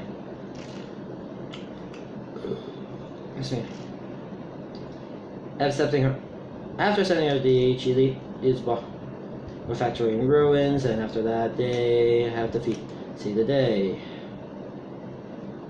But there's other things that still didn't affect it. The episode ends with the Plantier outlet, which is basically just a PSA, but also everyone is drawn in the art style of the original Captain Planet series, and this is why 90s art style no wonder why people abandoned it for this more modern day art. Also, here's my reaction when seeing this art style in the modern day society. Birds and birds and birds! Oh my god, how the hell did no wonder everyone abandoned it. Okay, for context, yeah, as much as I love it, I think we should put back the 80s art style. I think bringing back this art style just reminds me how just burns my eyes right now. Yes, it burns my eyes when I see it. Overall, it's still a good episode, but unexpected crossover at best. It was kind of one of the unexpected crossovers I have ever seen in a show, and even also he appears at the end of the episode, even though there's a reference to Harry Barbaric and the Dixie Taven being in the production, being a reference to being referencing their parental company, one of the production companies, and now, yeah.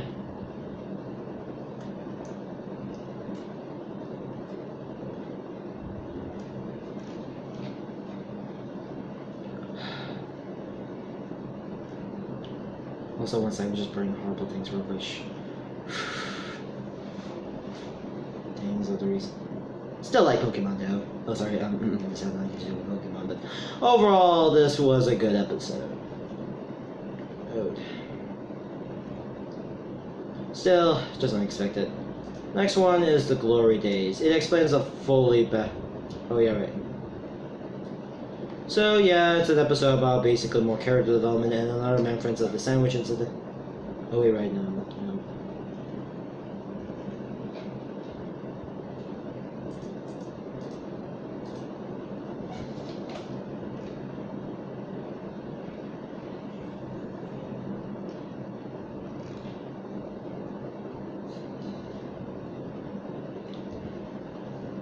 Maybe I'll just get back to review.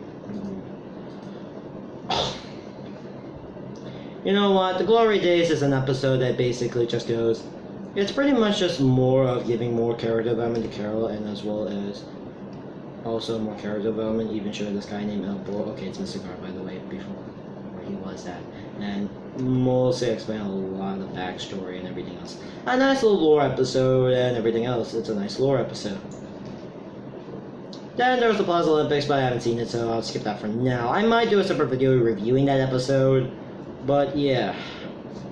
Next up, this episode. This episode was basically, oh great, and shipping episode.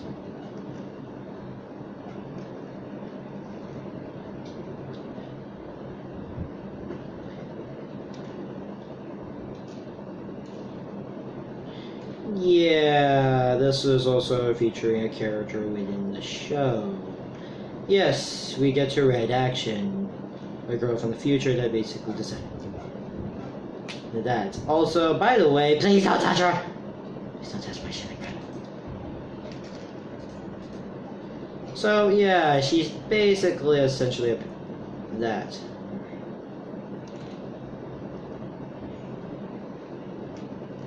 Yeah, you know, oh, this lesbian bitch, I don't really like. Yeah, sorry if I'm feeling always anti-gay and lesbian. Always throw these mostly.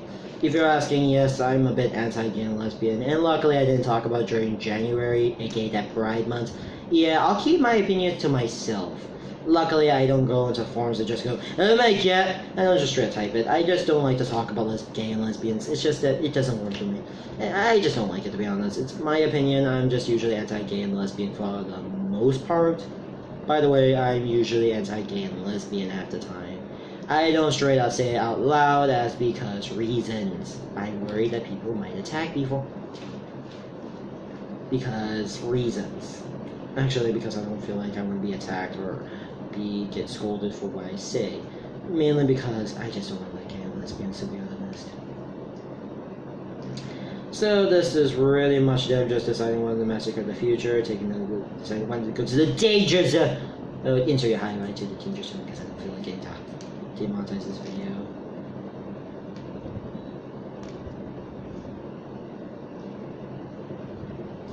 And by the way, please stay away from my Eden and Rad shipping. By the way, please stay away from my Eden and Rad shipping, by the way. Sorry, but Eden's already taken by Rad, so you can take her. So yeah, we do get to our backstory and everything else. Overall, it's a good episode, but I don't really ship these two, by the way. Next up, we get to a lore theme episode. This actually explains a bit of the sandwich incident, for crying out loud. This episode pretty much is a lore theme episode. Anyways, let's take a moment. It's basically finally we get a full explanation with the sandwich incident. That was appeared in multiple episodes. It's pretty much just to tell us what happened during the sandwich incident and also talk about some orbs and whatnot. Though I recommend checking it out since I don't feel like spoiling too much about the episode and whatnot as well as its lore. Okay, you know, if you... But if you want to know, yeah, you know what, I'll just tell it anyway. So, Dr. Grayman decided to see these three orbs. Blue is basically black. That's a black hole! Black hole! Black hole! Okay, you know what, let's just create a black hole. Green just shrinks an object to some levels, and the red basically takes away powers. So the events, the laser blast and whatnot, decided when we go to this donut shop, they're experimenting with it, everything else. And assuming that was the green orb, by the way, either that's black hole combined with green orb or whatever.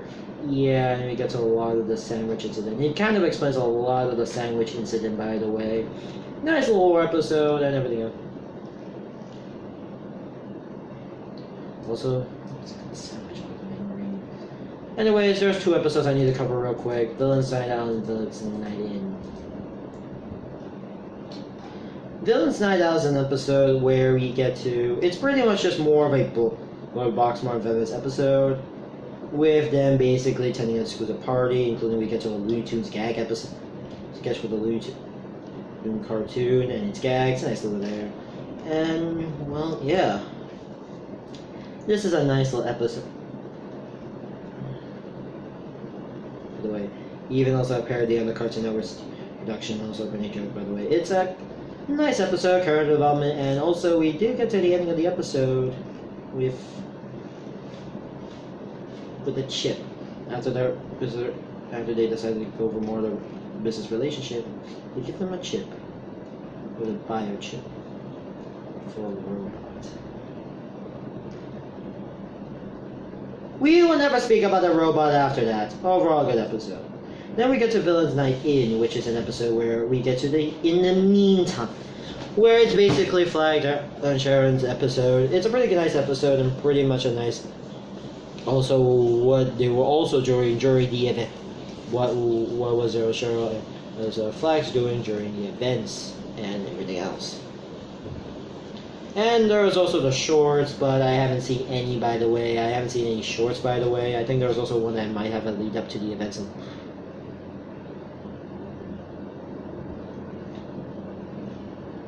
By the way, I haven't seen any, by the way. Haven't seen it, but I'll talk about some other time.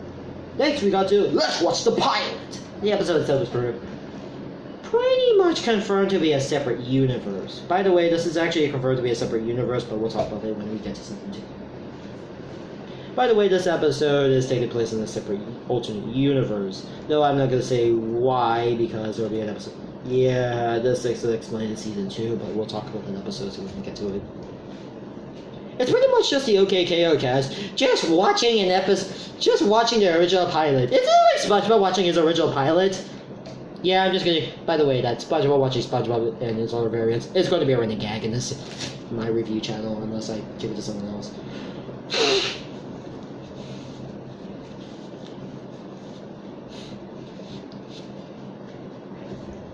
So yeah, pretty much they go on the Cries Rise show. Show. It's pretty much just the Ok.KO cast watching the pilot itself. It's me. Where else do we get to the cartoon dance?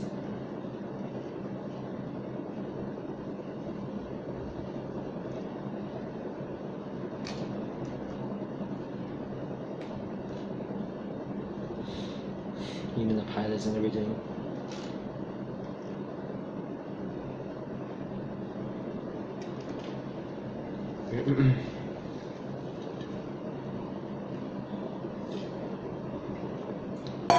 With obvious references to. Also, funny thing, weirdly, Ida is wearing basic an outfit that represents Chloe Price's outfit in The Life is Strange. Considering that she's also her voice actress is actually Burge. By the way, and yeah, you know that. You know. So pretty much this episode is just the Ok.KO cast just talking about pretty much the pilot itself.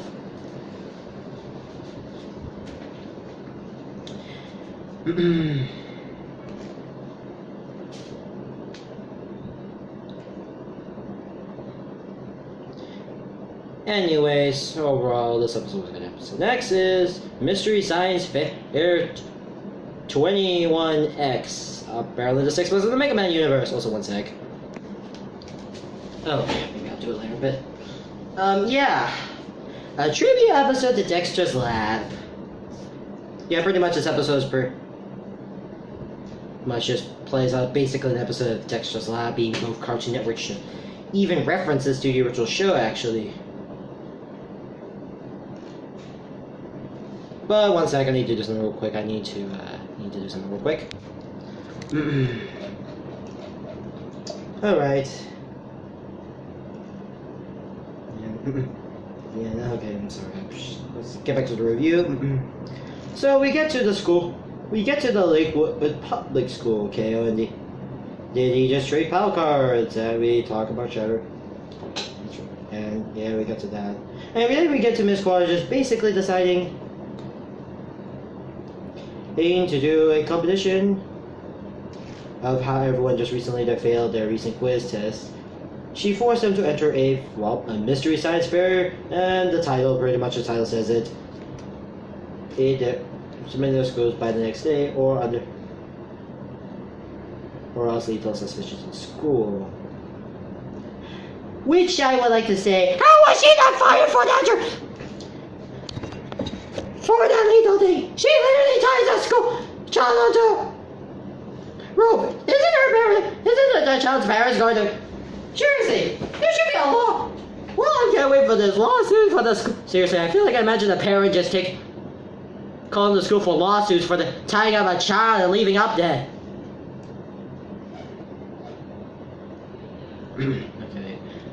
Okay, back to the review. Okay, back to the review. We get back to the review. Calm down and let's get to it. Seeing to impress.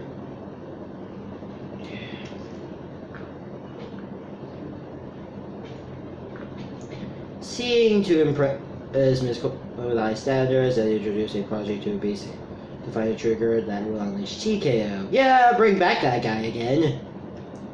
And after that incident, but hey, why not? Inside the lab, KO is overwhelmed by the amazing tech and everything, and her first invention being the light. And obviously this episode just plays out like a Dexter's Lab episode. Yeah, this episode is just basically a Dexter's Lab, KO Dexter's Lab episode.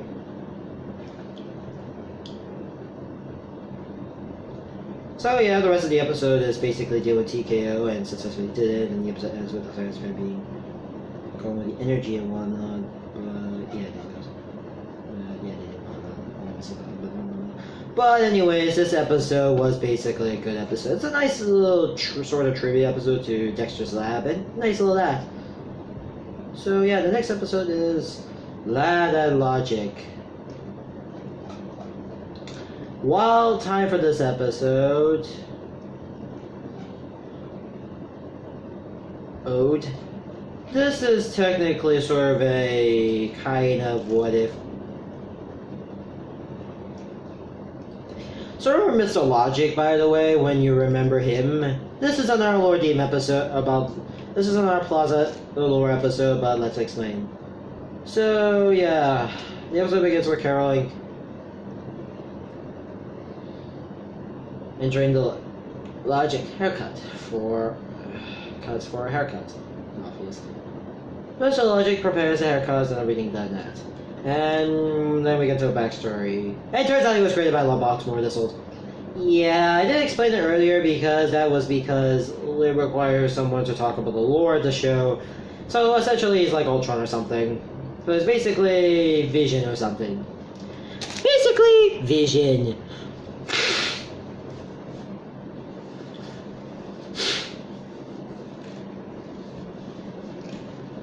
So yeah, basically Vision. And go back to the review. Yeah, it pretty much just goes with the sending mission into this destroy prep and whatnot, but Logic Lab develops a business, bringing robots with improvement and whatnot to do against heroes. The lab probably proves the idea, and also, I don't know. So they create two more, right? And forms Jumbo, they will sell well, everything else. Yeah, it's the man. And you believes he can develop a new story that would bring more heroes and villains in the movie. So can't ignore and please Logic recommend. Yeah, pretty much this is pretty much the episode of how Mr. Logic is here in the show, and nice little lore theme episode. I'm pretty much asking. Yeah, this is pretty much a Vision theme episode, pretty much.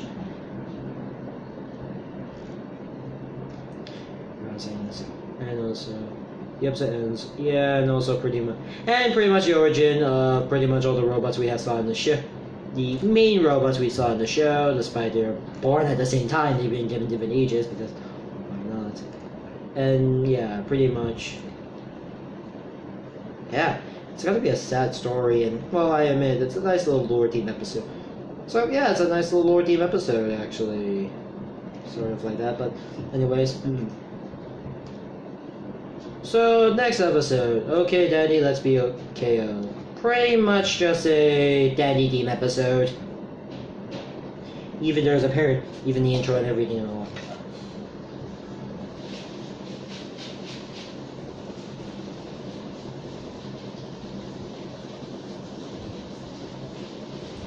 Episodes. Yep, this episode was just a more lore theme episode at best. This episode was just more. I don't know what this one will find. Well, this episode is just pretty much just Danny being KO for a day, and overall it's a good episode, and it was a good episode. So, yeah, and also yeah, also I do really like the fight scene about it, even if I also, yeah, pretty much that. It's a nice little, basically, other character taking the main role episode. Next up is a real magical skeleton in Bear's first episode. Yeah, giving these two characters a major role episode. Giving the minor characters a major role episode. Personally, I did find the episode alright. Though I admit this is kind of just one of those buddy episodes. It's got to be one of those buddy team episodes. In Wall Cake, either Red or fighting six robots or in the background. Yeah. Pretty much just shows up pretty much these two characters that were appearing in the series, so yeah, I'm just gonna skip this next. Let's be not skeletons. And this episode is kind of just the gun safety S-theme episode. Yep. This episode was just a weird idea episode. It's pretty much just a gun control theme episode, and yeah, where everyone gets turned into a skeleton. Having the skeletal remote that turns everyone into skeletons. Yeah, just straight up. It straight up feels a weird, messed up themed episode, and was mostly a bit of a gun control theme episode. Yeah, it's kind of sort of this gun control theme episode, and luckily even I was aware of that thing existence. I don't know where you heard it from, but I probably presumably watch a commercial about it one day or so. And yet this episode reveals to be a Dream DMS episode. Also, we get to our president of the series. And, yeah. Next is Action News! Hold one sec. Yeah. Which gives us a more lore theme episode. This has got to where we give another minor character just a major role. And also we get to our weird Saturday Night Live reference, as well as pretty much just relatively short. Yeah, Action 52, referencing that horrible and while it does borrow plot elements from the Space Channel 5, which I wouldn't assume barely anyone who's Sega nowadays. I mean, barely anyone from, I'm gonna say Sega, is gonna know pretty much a lot of these other Sega characters, because, and while this is one of those rhythm music games, and yeah, I admit I haven't seen, by the way, this show, but I haven't played, and I heard about it once or that, but yeah.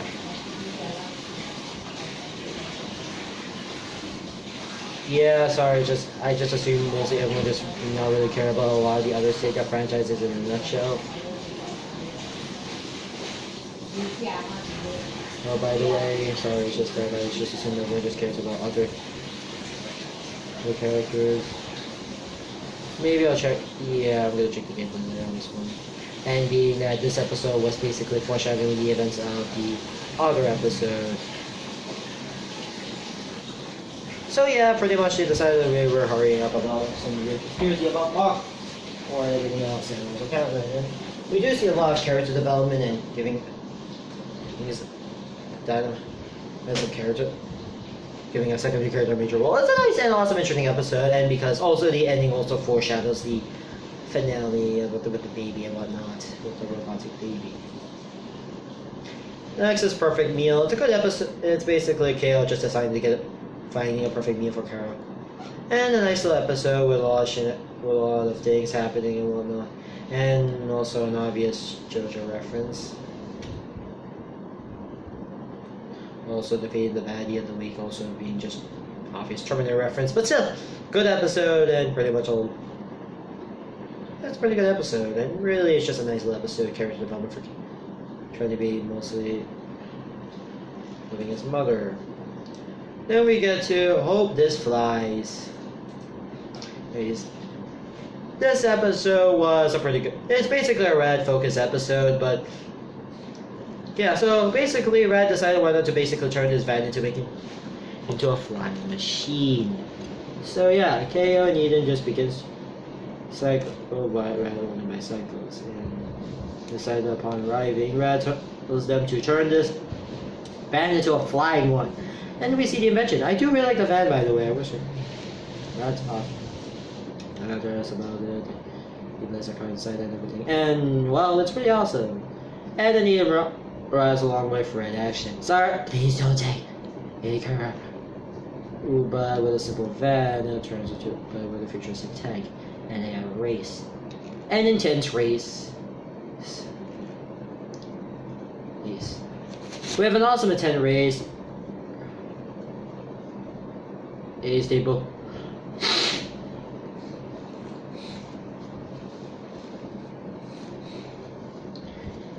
Yeah, then the van got destroyed and the new van fixed, and well, I didn't need a van.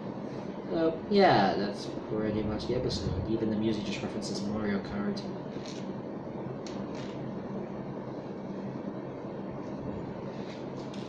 And even we see the sun eating the moon. Hey, your buddy is eating your butt. Oh well, I guess we can't sleep.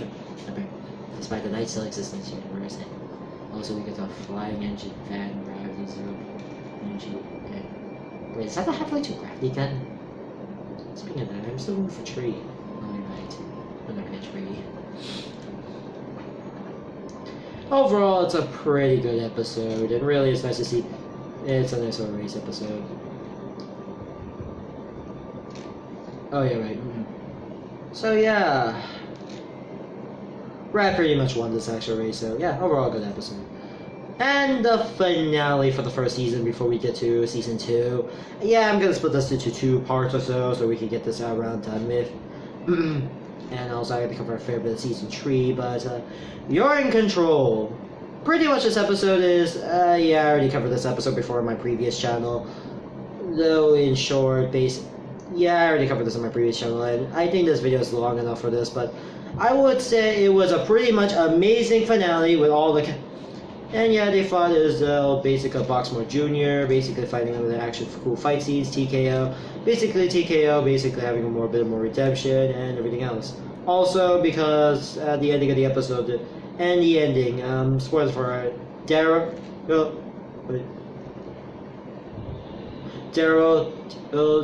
becomes the new sheriff, and also Boxmore sort of died, just watching the sun and never died.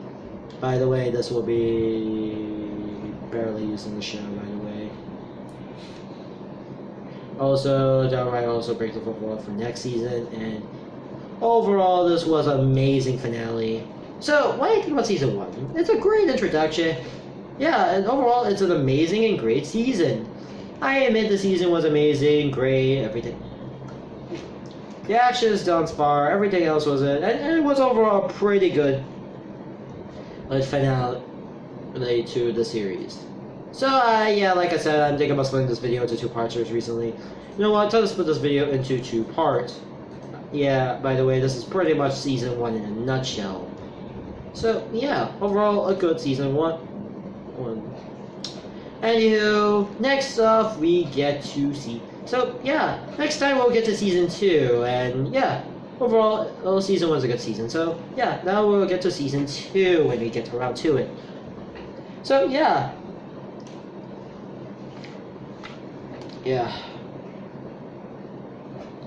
Which, yeah, you know what, I'll do the...